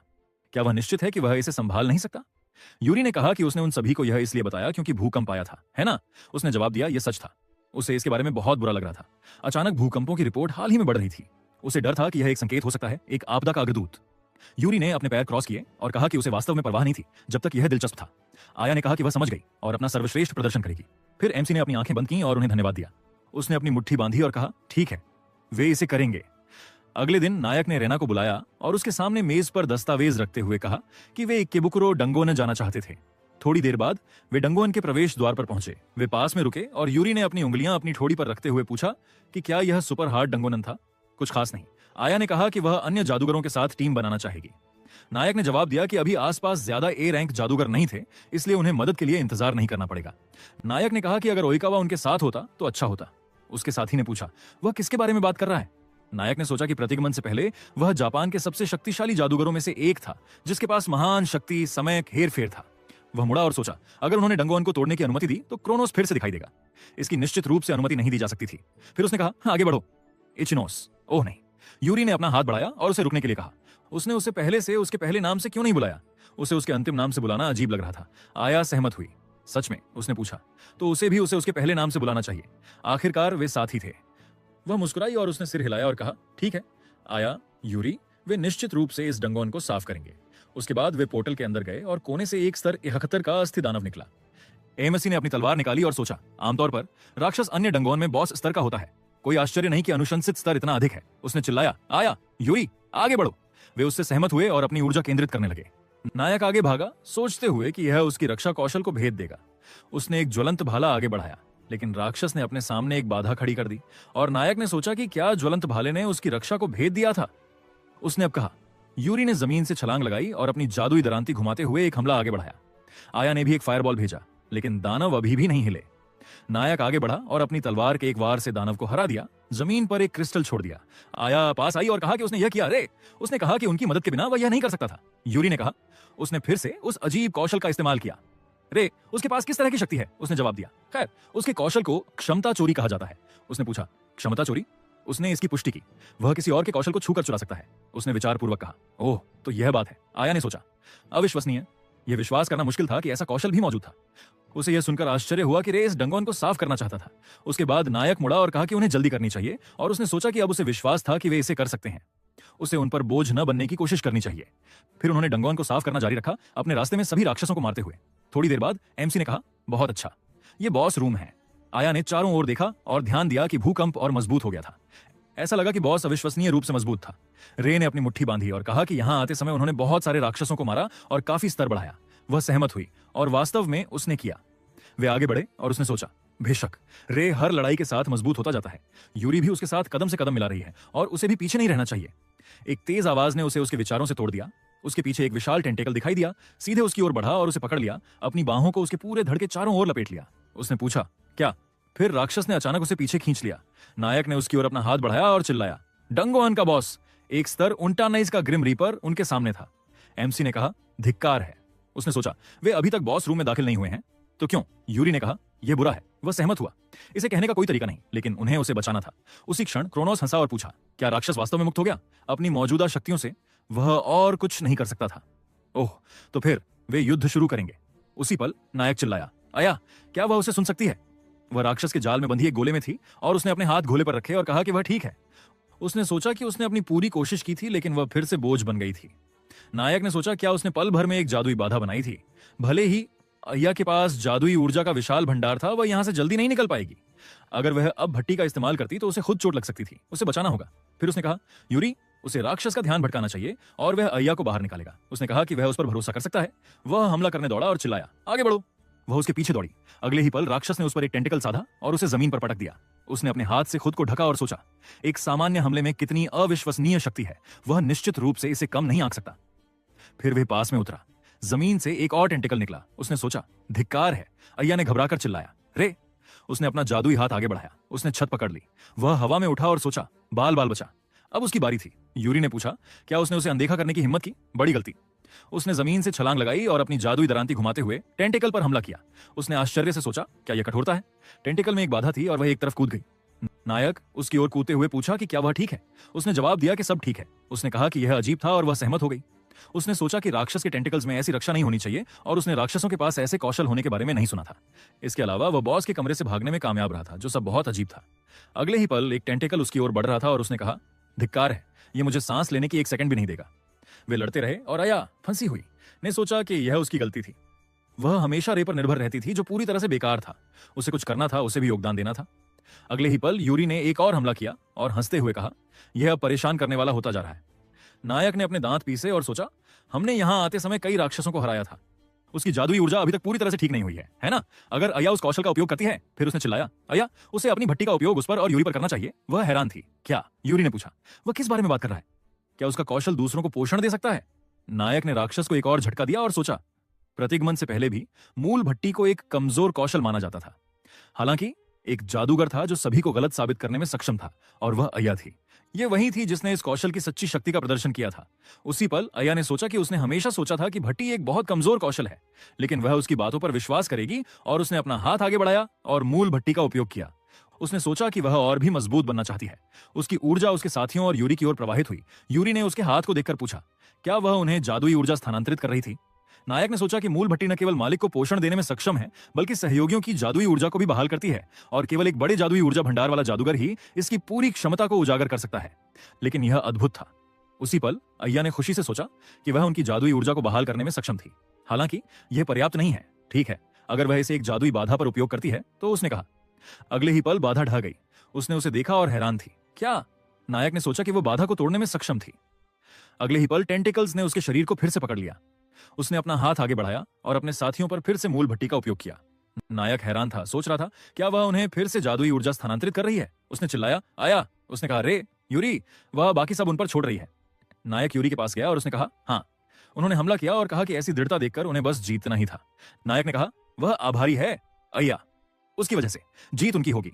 इन शब्दों के साथ उन्होंने राक्षस के कई टेंटिकल्स काट दिए। फिर उसने फिर से हमला किया और सोचा, अय्या की मदद से वे अपनी जादुई ऊर्जा को बहाल करने में सक्षम थे। अब उनके पास उसकी रक्षा को तोड़ने के लिए पर्याप्त शक्ति है। फिर उसने यूरी से कहा, उन्हें मूल योजना पर लौटना चाहिए। उसने जवाब दिया, ठीक है। उसी पल टेंटिकल्स अय्या को निचोड़ते रहे। नायक टेंटिकल्स पर कूदा, फिर वापस कूद गया।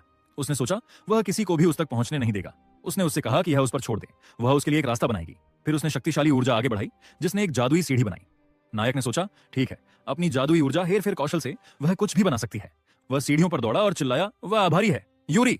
फिर उसने कहा, यह बेकार है, वह इसे रोक नहीं सकता। उसने उसकी ओर बढ़ रहे सभी टेंटिकल्स को नष्ट कर दिया। फिर वह ऊपर कूदा और अय्या को पकड़कर जमीन पर उतरा। उसने पूछा कि वह कैसी है। वह नीचे बैठ गई और आह भरते हुए कहा कि वह हमेशा की तरह अविश्वसनीय था रे।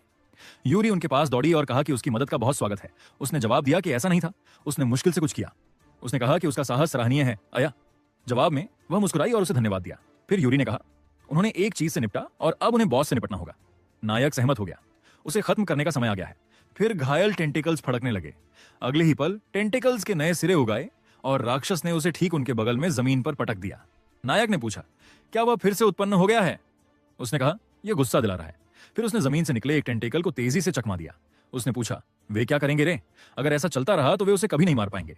उसने जवाब दिया कि वह उससे निपटेगा। उसने कहा, यह अफसोस की बात है कि वह उसे काट नहीं पाएगी, लेकिन चूंकि वह ऐसा कहता है, उसके पास पहले से ही एक योजना है ना? उसने इसकी पुष्टि की, वह उसे नष्ट कर देगा। फिर उसने अचानक हमला किया और यूरी जमीन में फंसी तलवार को देखकर आश्चर्य से सोचा, उसने हथियार क्यों छोड़ दिया? वह क्या योजना बना रहा था?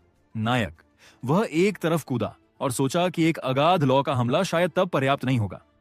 उसने त्वरण का उपयोग किया। उसके पीछे एक जादुई प्रतीक दिखाई दिया। उसने सोचा कि उसे बस अपनी शक्ति दोगुनी करने की जरूरत है। उसने अपनी ऊर्जा केंद्रित करना शुरू किया और घोषणा की कि यह अंत था।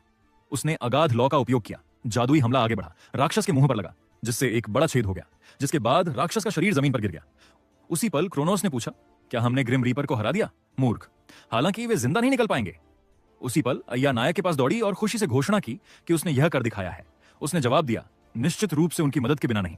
उसी पल टेंटिकल्स खुद को गहरे तरल में ढकने लगे और सीधे उनकी ओर बढ़े। नायक चिल्लाया, सावधान रहो। उसने अय्या को पकड़ा, उन्होंने हमले को चकमा दिया और नायक ने पूछा, क्या यह रीपर के शरीर से आया था? उन्हें भागना चाहिए।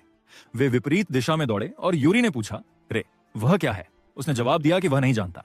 अब मुख्य बात यहां से निकलना है। उसने सोचा कि उन्होंने इस खतरे को रोकने के लिए बहुत प्रयास किया था। वह किसी को भी यहां मरने नहीं देगा। फिर उसने सामने एक चमक देखी और चिल्लाया, बाहर निकलो। काला तरल उनके पीछे चला गया। वे आगे दौड़ते रहे। नायक मुड़ा और सोचा, धिक्कार है।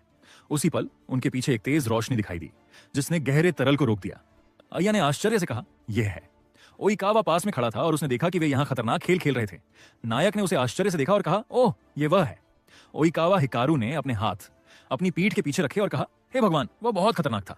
अय्या ने कहा, वह उसकी बहुत आभारी है। और उसने नायक ने उसके लिए पूछा, हिकारू है ना? वह हैरान थी। क्या? वह मुस्कुराया और पूछा, तो वे उसे जानते हैं? यह सुनकर अच्छा लगा। फिर अय्या ने रे की ओर मुड़ते हुए पूछा, क्या यह वही है जिसके बारे में वह सफाई शुरू करने से पहले बात कर रहा था? उसने जवाब दिया कि यह सच था। वे वास्तव में चाहते थे कि वह उनका सहयोगी बने। उसने सोचा, हिकारू वर्तमान में एक एस रैंक जादूगर है। उसके प्रतिगमन से पहले वह पीला राजा था। वह बहुत मजबूत बाधाएं बना सकता है। अगर वह नहीं होता तो वे निश्चित रूप से मुसीबत में होते। फिर हिकारू ने आंख मारी और कहा कि जब उन्होंने इस कालकोठरी को साफ करने का काम लिया तो वह एक और काम पर था। यह अच्छा है कि वह समय पर पहुंचा। वे उसे एक और कालकोठरी में भेजने वाले थे, लेकिन किसी ने उससे संपर्क किया और मदद मांगी। नायक ने सोचा कि क्या उन्होंने मदद मांगी थी? शायद यह एसोसिएशन से रीना थी। फिर हिकारू ने कहा, वैसे वह बैंगनी राजा का भाई है, रे है ना? नायक पास आया और पूछा कि क्या वह उसके बारे में जानता है। उसने जवाब दिया कि उसने कुछ अफवाहें सुनी थीं और उससे व्यक्तिगत रूप से मिलना चाहता था। नायक ने जवाब दिया कि वह उसकी मदद के लिए वैसे भी बहुत आभारी था। हिकारू मुस्कुराया और अपना हाथ हिलाते हुए कहा, ओह ठीक है, लेकिन ऐसा लगता है कि वे उसकी मदद के बिना बॉस को मारने में सक्षम थे। उसने उस क्रिस्टल को देखा जो दिखाई दिया और जमीन पर गिर गया। उसने उसे उठाया और कहा, वाह, कितना बड़ा पत्थर गिरा। ऐसा लगता है कि उन्हें बहुत मुश्किल हुई। फिर उसने क्रिस्टल नायक को दिया और कहा कि उसने उसे बधाई दी। वह हैरान था। क्या? उसने अपनी आवाज ऊंची की और पूछा, क्या वे वास्तव में इसे ले सकते हैं? उसने जवाब दिया, बिल्कुल, वे ही थे जिन्होंने कालकोठरी को साफ किया था। उसने फिर से आंख मारी और कहा कि वे उसी भावना से जारी रहे। दोस्तों, उन्हें बेहतर तैयारी करनी चाहिए। उसे यकीन है कि उनके कारनामे आसपास के लोगों के बीच बहुत रुचि पैदा करेंगे। बाकी लोगों ने उसे चुपचाप देखा जब वह कालकोठरी से बाहर निकला। थोड़ी देर बाद अय्या ने अपने हाथों में क्रिस्टल पकड़े हुए टिप्पणी की कि वह कितना अजीब आदमी है। नायक ने कहा, हाँ, वह एक हमेशा खुशमिजाज और बल्कि सरल दिमाग वाला व्यक्ति लगता है। फिर एसोसिएशन में रीना चिल्लाई, रे क्या वह ठीक है? क्या कोई घायल है?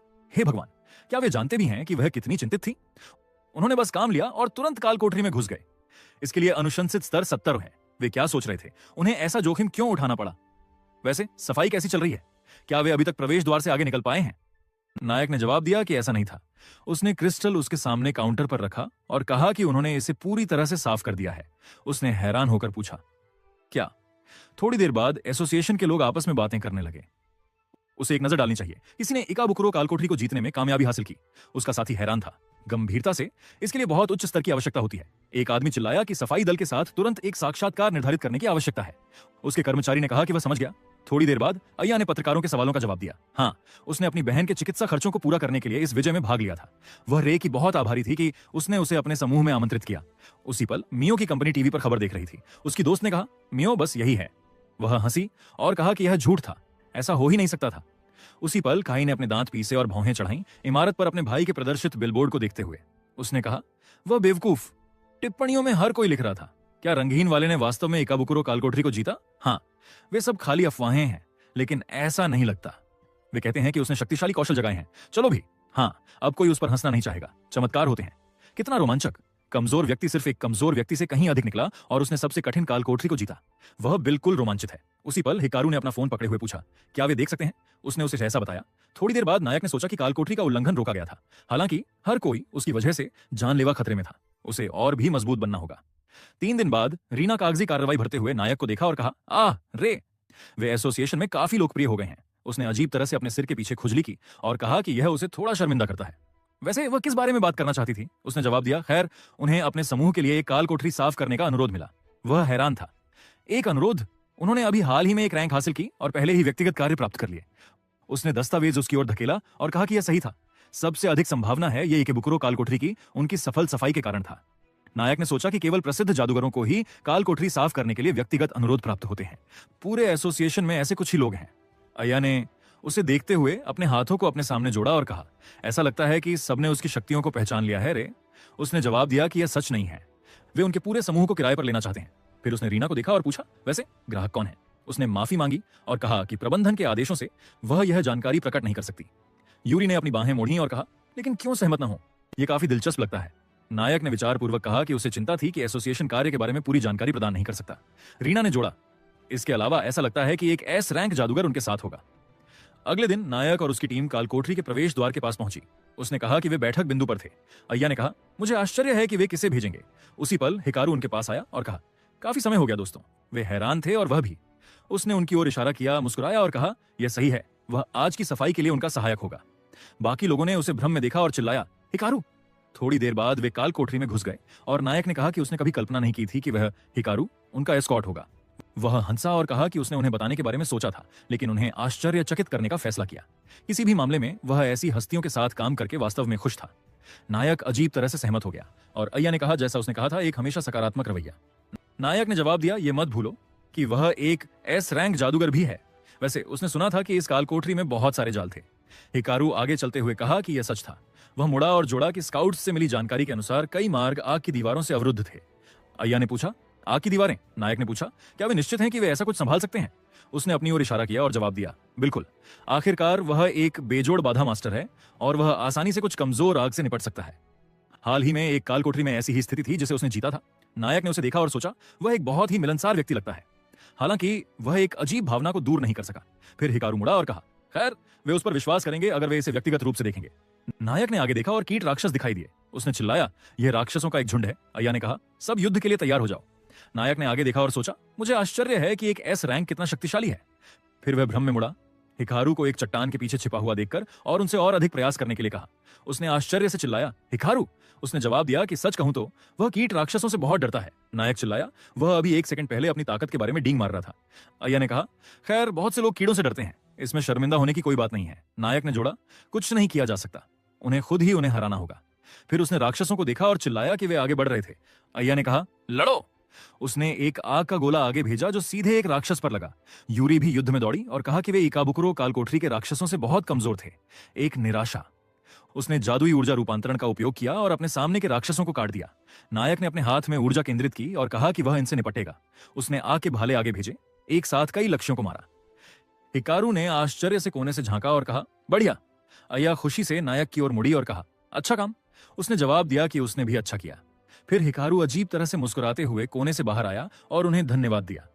उन्होंने वास्तव में उसे बचाया। फिर नायक ने आगे देखा और उन्हें सावधान रहने के लिए चिल्लाया। हिकारू के पीछे भेड़िए दिखाई दिए और उसने कहा कि सब ठीक है। उसने राक्षसों के चारों ओर कई बाधाएं बनाई जिनसे ऊर्जा की किरणें निकली, राक्षसों को सटीक रूप से मारते हुए। वह मुड़ा और कहा कि वे पकड़े गए थे। उसने आर्क का उपयोग किया। उसने अपना हाथ आगे बढ़ाया, राक्षसों को एक घन में बंद कर दिया जो आकार में सिकुड़ गया और जमीन पर गिर गया। उसके बाद हिकारू ने उसे अपने हाथ में उठाया, उसे देखा और कहा कि पीछे से हमला करना नियमों के खिलाफ है। नायक ने इस कौशल के बारे में सोचा। उसने हिकारू से कहा कि यह है। वह मुड़ा और पूछा, क्या उसका यही मतलब है? उसके कौशल को आर्क कहा जाता है। बाधाओं का उपयोग करके वह अपने नियंत्रण में एक स्थान बना सकता है। हालांकि यह बड़े लक्ष्यों के खिलाफ काम नहीं करता है। इस तरह वह राक्षसों से जल्दी छुटकारा पा सकता है। सुविधाजनक है ना? नायक उससे सहमत हो गया। उसने सोचा कि यह वास्तव में एक महान कौशल था। हिकारू ने अपनी मुट्ठी भींची और कहा, ठीक है, उन्हें आगे बढ़ना चाहिए। नायक उसके पीछे चला गया। उसने सोचा, तो ऐसा होता है एक एस रैंक जादूगर। थोड़ी देर बाद हिकारू ने घोषणा की कि वे पहुंच गए थे। इस जगह का उल्लेख रिपोर्टों में किया गया था। अय्या ने अपने हाथों से खुद को ढकते हुए कहा कि यहां काफी गर्मी थी। नायक ने पूछा कि क्या वह निश्चित है कि वे गुजर सकते हैं। हिकारू ने अपना हाथ आगे बढ़ाया और जवाब दिया, बिल्कुल, उसे यह उस पर छोड़ देना चाहिए। उसने अपने सामने एक पिरामिड के आकार की बाधा बनाई, फिर मुड़ा और कहा, बस यही है, वे जा सकते हैं। बाकी लोग बाधा में चले गए। अय्या ने कहा कि यह अद्भुत था। हिकारू उसके पीछे हंसा और पूछा, क्या तुम्हें ऐसा लगता है? फिर नायक रुका और कहा कि वे बॉस के कमरे के सामने थे। वह मुड़ा और पूछा, क्या सब तैयार हैं? बाकी लोगों ने निर्णायक रूप से सिर हिलाया। उसने कहा, यह बहुत अच्छा है, चलो चलते हैं। हिकारू ने सोचा, खैर अब गंभीरता से काम करने का समय आ गया है। उसने सोचा कि क्या एसोसिएशन द्वारा प्रदान की गई जानकारी सच थी? उसे सब कुछ दिखाना था जो वह कर सकता था, है ना? फिर वे आग से भरे एक स्थान में चले गए। नायक ने सोचा कि इस कमरे में बहुत गर्मी थी। फिर एक विशाल राक्षस का पंजा दिखाई दिया। एक स्तर 68 का लौ भेड़िया सीधे उनकी ओर देख रहा था। नायक ने अपना हथियार निकाला और सोचा, यह रहा काल कोठरी का बॉस। वह काफी डरावना लगता है। अगले ही पल भेड़िया ने अपना सिर उठाया और अपनी आग की ऊर्जा केंद्रित की। नायक चिल्लाया, ठीक है, हमें बाधा का उपयोग करने की आवश्यकता है, इससे पहले कि वह खत्म कर पाता। हिकारू ने कहा कि इसकी आवश्यकता नहीं थी। आग का एक गोला सीधे उनकी ओर उड़ा, लेकिन हिकारू ने उनके सामने एक बाधा खड़ी कर दी। रे ने पूछा कि क्या वह उसका रक्षा कौशल था? उसने जवाब दिया कि वह रक्षा के लिए जिम्मेदार होगा, उन्हें बॉस पर हमला करने पर ध्यान केंद्रित करना चाहिए। नायक ने कहा कि वह समझ गया और वे उस पर भरोसा कर रहे थे। उसने सोचा कि बाधा के साथ भी उन्हें अपनी चौकसी कम नहीं करनी चाहिए। हिकारू की बाधा भी हमलों की बौछार के नीचे ढह सकती है। शायद अगाध लौ का उपयोग करें? नहीं, आग का दांत एक शक्तिशाली राक्षस है जो अपनी गति पर निर्भर करता है। साथ ही इसमें बहुत सारी जादुई ऊर्जा लगती है। वह आगे दौड़ा और सोचा कि वह इससे दूसरे तरीके से निपट सकता है। उसने चिल्लाया कि वह उसका ध्यान भटकाएगा। अय्या, यूरी, उन्हें अवसर मिलने पर हमला करना चाहिए। उन्होंने जवाब दिया कि वे उसे समझ गए। उसी पल नायक ने शरीर संवर्धन का उपयोग करते हुए निर्णायक रूप से आगे बढ़ा। उसने जमीन से छलांग लगाई और राक्षस के ठीक सामने कूद गया, अपना हथियार घुमाते हुए, और उन्हें अपने हमले शुरू करने के लिए चिल्लाया, जिसके बाद यूरी का हमला हुआ। अय्या भी रॉक बुलेट का उपयोग करते हुए पीछे नहीं थी, जबकि यूरी ने जादुई ऊर्जा रूपांतरण का उपयोग किया। कई जादुई हमले सीधे राक्षस की ओर उड़ रहे थे, लेकिन उसी पल वह आगे कूदा और फिर चट्टान के पास अगले मंच पर कूद गया। नायक उतरा और कहा, धिक्कार है। उसने सोचा कि वह बहुत तेज था, गर्मी के कारण वे जल्दी थक जाएंगे, यह लड़ाई लंबी नहीं चल सकती। और फिर हिकारू ने उसे देखते हुए सोचा, अगर ऐसा चलता रहा तो उनकी ताकत जल्दी खत्म हो जाएगी। रेई, वह क्या करेगा? फिर नायक ने कहा, अय्या, यूरी, उन्हें उसके पैरों पर निशाना साधना चाहिए। यूरी ने कहा, लगता है उसके पास कोई योजना है। अय्या ने समझ गई।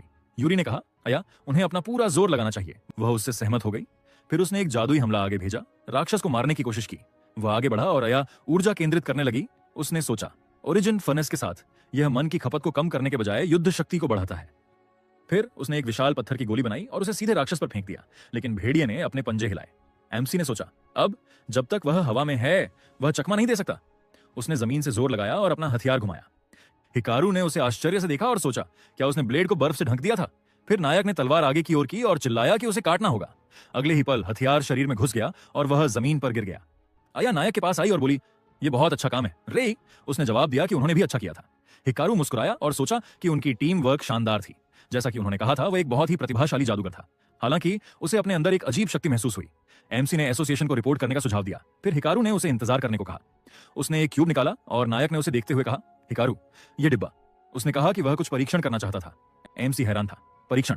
उसने जवाब दिया कि इसका उपयोग राक्षसों के लिए जाल के रूप में या उसकी क्षमताओं का परीक्षण करने के लिए किया जा सकता है। सच कहूं तो वह उसकी असली ताकत देखना चाहता था, इसलिए अब वह डिब्बे के अंदर के राक्षस से लड़ेगा। उसे चिंता नहीं करनी चाहिए। अगर यह बहुत खतरनाक हो गया तो वह तुरंत राक्षस को वापस कर देगा, लेकिन निश्चित रूप से वह उसे मजबूर नहीं करेगा। वह शांति से मना कर सकता था।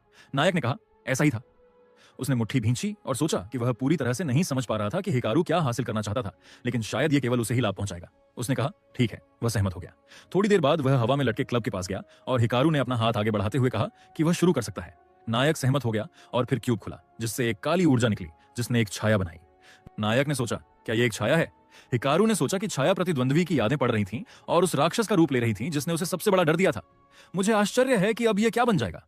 फिर एमसी ने क्रोनोस को डर से देखा जो उसके सामने प्रकट हुआ। हिकारू ने कहा, हे भगवान, उसने ऐसा कुछ पहले कभी नहीं देखा था। उसने सोचा कि वह इसे जानता था। इमरई में वास्तव में कुछ खास है। नायक ने आश्चर्य से कहा, यह वही था। वे एक दूसरे के सामने खड़े थे और उसने सोचा कि वह बिल्कुल उस समय जैसा था। अय्या ने पूछा, क्या छाया ने मानव रूप ले लिया? यूरी ने कहा कि वह बिल्कुल भी राक्षस जैसा नहीं लग रहा था। हिकारू ने सोचा, छाया उस राक्षस में बदल रही है जिससे जादूगर सबसे ज्यादा डरता है। उसने ऐसा कुछ पहले कभी नहीं देखा था। तो रेई ने एक बार इस प्राणी से लड़ाई की थी। क्रोनोस को देखते हुए एमसी ने सोचा कि वह वास्तविक नहीं हो सकता, लेकिन यह भयानक एहसास, उसे अभी भी निराशा का यह एहसास याद है। उसे शांत होने की जरूरत है। अगले ही पल छाया उसके पास के पोर्टल तक पहुंची। नायक ने अपनी तलवार घुमाई, जमीन से जोर लगाया, हमला करने के लिए दौड़ा और कहा कि उसे बस इसे नष्ट करना है। फिर उनकी तलवारें टकराईं। एमसी ने सोचा, अब वह पहले जितना कमजोर नहीं है। उसने छाया के हमले को रोका। वह पीछे उड़ गया और नायक ने आगे देखा। उसकी नजर पर ध्यान दिया, जिसने एक मानसिक हमला निर्देशित किया, दीवार को नष्ट कर दिया। अय्या ने आश्चर्य से पूछा, वह क्या था? यूरी ने पूछा, एक अदृश्य शॉकवेव। हिकारू ने कहा, अच्छा हुआ रेई चकमा देने में कामयाब रहा। एमसी ने सोचा कि वह पहले ही क्रोनोस से लड़ चुका था और वह उसकी क्षमताओं को जानता था। उसने अपनी तलवार पर ऊर्जा केंद्रित की और कहा, उसकी बारी। उसने फिर से हमला किया और जोर से चिल्लाया, लेकिन उसके हाथ अचानक रुक गए। उसका हथियार छाया से टकराया और उसने पूछा, क्या? अगले ही पल छाया ने उस पर हमला किया, उसे पीछे धकेल दिया। अय्या ने उसे घबराकर पुकारा। नायक जमीन पर फिसलते हुए रुका और बोला, धिक्कार है। उसने सोचा कि उसने हमले को इतनी आसानी से रोक दिया था, अभी क्या हुआ?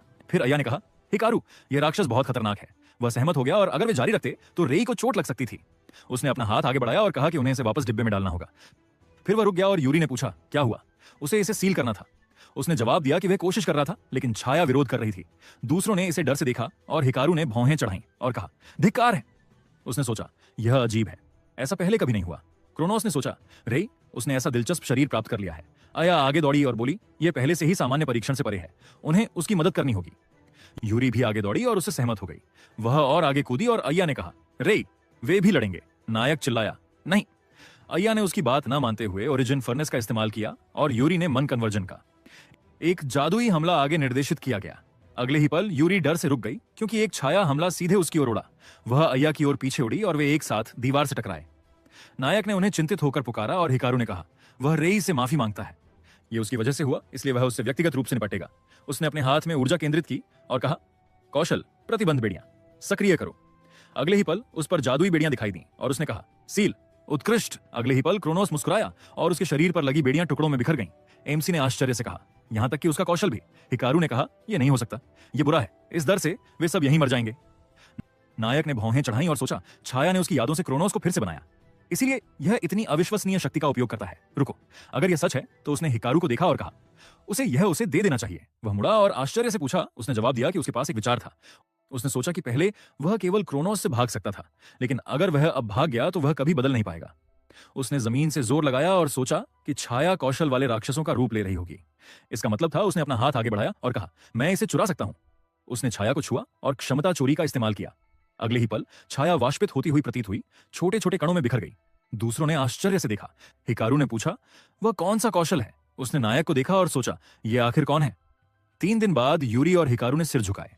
यूरी ने अपना हाथ अपनी छाती पर रखा और कहा कि वे एक रिपोर्ट के साथ आए थे, ब्लू किंग। कुछ समय बाद वह गलियारे में खड़ी थी। उसने हिकारू को देखा और कहा कि वह देर से आया था। वह अजीब तरह से मुस्कुराया और बोला, थोड़ा। वे आगे बढ़े और उसने कहा कि उस दिन उसकी वजह से उसे लगा था कि वह मरने वाली है।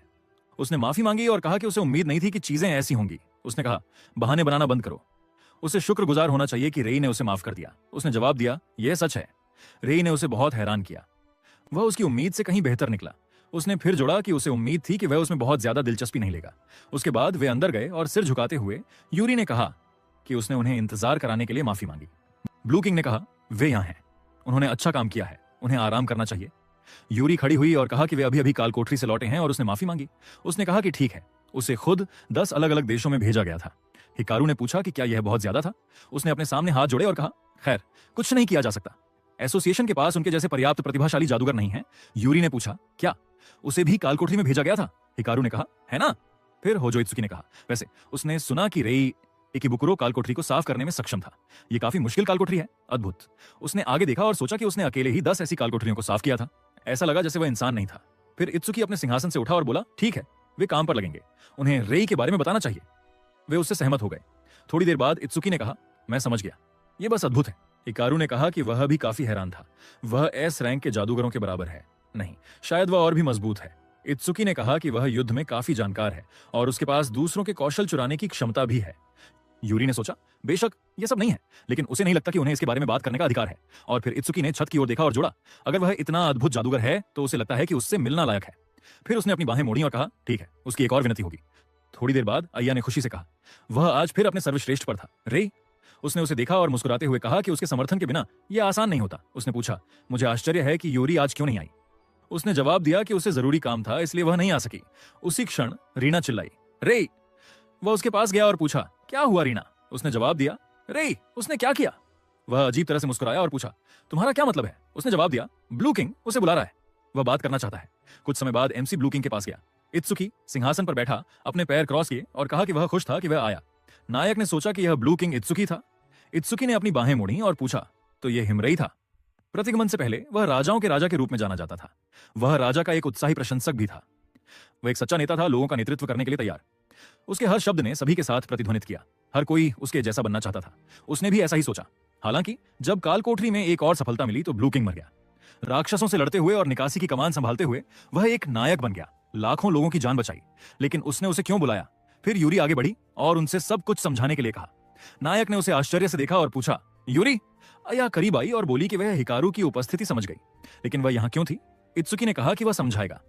वे दोनों देश भर में उनके लिए प्रतिभाशाली लोगों की तलाश कर रहे थे। वे पवित्र स्टाफ के आदेश के सदस्य थे। एमसी ने कहा, पवित्र स्टाफ का आदेश? उसने इसके बारे में सुना था।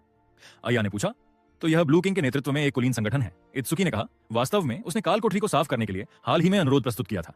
उसने हिकारू को एक पर्यवेक्षक के रूप में भी पेश किया। नायक ने कहा, तो इसीलिए उसने राक्षसों पर हमला नहीं किया। हिकारू अजीब तरह से मुस्कुराया और बोला, हाँ, उसे यह देखने की जरूरत थी कि वह कितना मजबूत था। यूरी ने आंख मारी और कहा कि वह समूह में शामिल हो गई क्योंकि यह दिलचस्प लग रहा था। इत्सुकी ने जोड़ा, सच कहूं तो वह बहुत प्रभावित था।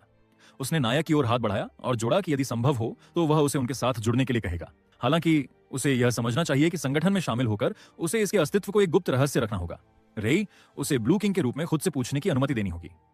वह जादूगर क्यों बना? एमसी ने इसके बारे में सोचा। वह उसकी प्रशंसा करता था और उसके जैसा बनना चाहता था। उसका छोटा भाई उसे नीचा देखता था और वह बदलना चाहता था। हालांकि अब क्रोनोस को हराने के लिए उसने मुट्ठी भींची और कहा कि वह दुनिया में सबसे मजबूत बनना चाहता था। इत्सुकी ने पूछा, तो वह महारत के शिखर तक पहुंचना चाहता है और सभी रंगों का राजा बनना चाहता है? और उससे भी मजबूत? नायक ने प्रतिगमन से पहले की दुनिया में सोचा। भले ही ब्लू किंग उनके साथ होता, वे क्रोनोस को रोक नहीं पाते।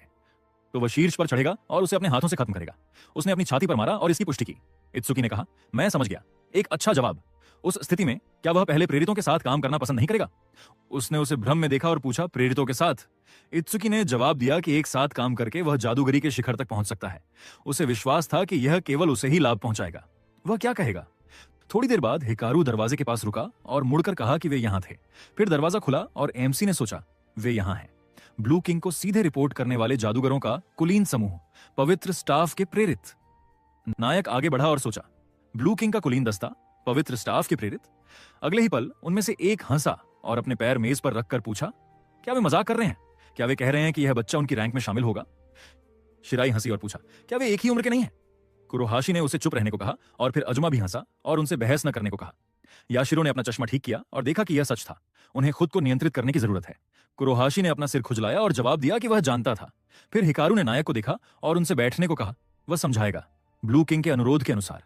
तो इस बार उन्हें एक साथ 2 काल कोठरियों को साफ करने का एक खोज मिली। उसके पीछे सिस्टम विंडो दिखाई दी और उसने जोड़ा कि ये काल कोठरियां उच्च कठिनाई वाली हैं, इसलिए अनुशंसित स्तर 65 से ऊपर है। वे 2 टीमों में विभाजित होंगे। वह, याशिरो, शिराई और अजुमा मकुहारी जाएंगे। रेई और कुरोहाशी का समूह दूसरे पर जाएगा। वह उनकी मदद करेगा। उसने गुस्से से चिल्लाया, क्या उसे इंतजार करना होगा हिकारू? उसे उनके साथ क्यों जाना चाहिए? यूरी ने उसे देखा और पूछा, क्या वह समूह के विभाजन से नाखुश है? उसने जवाब दिया, बेशक। हिकारू ने कहा कि जैसा कि उसने पहले ही कहा था, रेई एक बहुत ही प्रतिभाशाली जादूगर है जिसके पास 3 रंग हैं। कुरोहाशी ने जवाब दिया कि कई रंग होने से वह एक मजबूत जादूगर नहीं बन जाता। एक बड़ा उदाहरण उसका छोटा भाई है। नायक ने उसे देखा और पूछा, वह क्या बात कर रहा है? वह मुस्कुराया और पूछा, तो वह नहीं जानता? उसका भाई हाल तक प्रेरितों में से एक था। भले ही लोग इस बेवकूफ को बैंगनी राजा कहते थे, उनमें वह सिर्फ एक साधारण व्यक्ति था। नायक ने सोचा, वैसे यूरी ने भी इसका जिक्र किया था, तो यह सिर्फ साधारण आत्मविश्वास नहीं था। कुरोहाशी ने जोड़ा, भले ही एक नए खिलाड़ी के पास कई रंग हो, वह अभी भी एक कमजोर है। वे कहते हैं कि वह इकाबुकुरो कालकोठरी को साफ करने में कामयाब रहा, लेकिन फिर हिकारू ने उनकी मदद की। समझे, उसे इतना अहंकारी नहीं होना चाहिए। तुम नीच। अय्या गुस्से में थी। रेई बिल्कुल भी कमजोर नहीं है। जब वे उसे कार्रवाई में देखेंगे तो उन्हें एहसास होगा कि वे गलत हैं। एमसी ने उसे देखा और कुरोहाशी ने गुस्से से अपनी जीभ चटकाई। उसके बाद वह अपनी कुर्सी पर वापस बैठ गया और अपनी बाहें मोड़कर चिल्लाया, कुछ नहीं किया जा सकता, ठीक है? यूरी ने आह भरी, ये सोचते हुए कि वह अभी भी लड़कियों से बहस नहीं कर सकता था। फिर हिकारू ने जोड़ा, उस स्थिति में चूंकि वे सभी टीमों को विभाजित करने पर सहमत थे, उसने काल कोठरी पीढ़ी में सभी को शुभकामनाएं दी। कुरोहाशी, उसे रेई की क्षमताओं पर करीब से नजर डालनी चाहिए। उसने जवाब दिया कि अगर उसने ऐसा कहा तो वह ऐसा करेगा। थोड़ी देर बाद वे आगे बढ़े और नायक ने दूसरों को देखते हुए सोचा कि उसे उनका विश्वास जीतने के लिए अपना पूरा जोर लगाना होगा। उसे युद्ध के लिए मजबूत सहयोगियों की आवश्यकता होगी। कुरोहाशी अपने बुरे स्वभाव के बावजूद वह एक बुरा व्यक्ति नहीं लग रहा था। थोड़ी देर बाद वे तामा काल कोठरी पहुंचे। कई राक्षस तुरंत दिखाई दिए और एमसी ने कहा, वे यहां हैं, वह उनसे निपटेगा। इससे पहले कि वह खत्म कर पाता, कुरोहाशी आगे बढ़ा और बोला, अरे उसे खुद को ज्यादा नहीं थकाना चाहिए, नए खिलाड़ी। उसने अपनी मुट्ठी में ऊर्जा केंद्रित की और चिल्लाया, अग्नि विस्फोट। उसने अपनी मुट्ठी जमीन पर पटकी और शक्तिशाली ऊर्जा सभी दिशाओं में फट गई। अय्या ने अपने हाथों से खुद को ढालते हुए सोचा, एक लाल हमला मंत्र। क्या अविश्वसनीय शक्ति है। फिर कुरोहाशी मुड़ा और मुस्कुराते हुए कहा कि वह ऐसा नहीं कर सकता। रेई, उसके बाद उसने जमीन से जोर लगाया और कहा कि वह यहाँ सभी से निपटेगा, उन्हें उसके रास्ते से दूर रहने की कोशिश करनी चाहिए। जवाब में नायक हंसा और दूसरों से माफी मांगते हुए कहा कि वह उससे हारना नहीं चाहता था। अय्या ने उसे इंतजार करने के लिए चिल्लाया। यूरी ने कहा, हे भगवान, वे छोटे बच्चों जैसे हैं। एमसी ने राक्षस पर वार किया और कुरोहाशी ने कहा, वह काफी अच्छी तरह से चल रहा है रे। उसने उसे धन्यवाद दिया और फिर लड़ाई जारी रही। अय्या ने पूछा, सच में ये किस तरह का बचपना है? यूरी सहमत हुई और कहा कि उनका द्वंद्व देखना बहुत मनोरंजक था। उसने उसे आश्चर्य से देखा और पूछा, क्या? उसने जवाब दिया, कुरोहाशी एक असली मूर्ख है जो लड़ने के अलावा कुछ नहीं सोच सकता। हालांकि उसके कौशल वास्तव में प्रभावशाली हैं। वह तेज और शक्तिशाली हमलों को जोड़ता है, उनमें भारी मात्रा में मन का निवेश करता है, जिससे उनके प्रभाव का क्षेत्र बढ़ जाता है। इसलिए भीड़ के खिलाफ उससे बेहतर कोई नहीं है। वह वर्तमान में दुनिया का सबसे अच्छा राक्षस वध करने वाला जादूगर है। दूसरी ओर रे भी उतना ही अच्छा है। वह वास्तव में अद्भुत है। थोड़ी देर बाद वे एक विशाल द्वार पर रुके और नायक ने कहा, यह बॉस का कमरा है। अय्या ने आश्चर्य से सोचा, क्या वे अभी तक पहुंचे हैं? केवल 10 मिनट हुए थे। एमसी ने अपनी मुट्ठी को देखा और सोचा, कुरोहाशी के साथ प्रतियोगिता के दौरान उसे लगा जैसे वह सामान्य से अधिक मजबूत था। उसने पहले कभी ऐसा कुछ महसूस नहीं किया था। यह सही है, ऐसा पहले कभी नहीं हुआ था। फिर द्वार खुला और वे अंदर चले गए। नायक ने उनसे ध्यान केंद्रित करने को कहा। बॉस की लड़ाई शुरू होने वाली थी। कुरोहाशी चिल्लाया, बहुत बकवास हो गई। फिर नायक ने अचानक ऊपर देखा और कहा, यह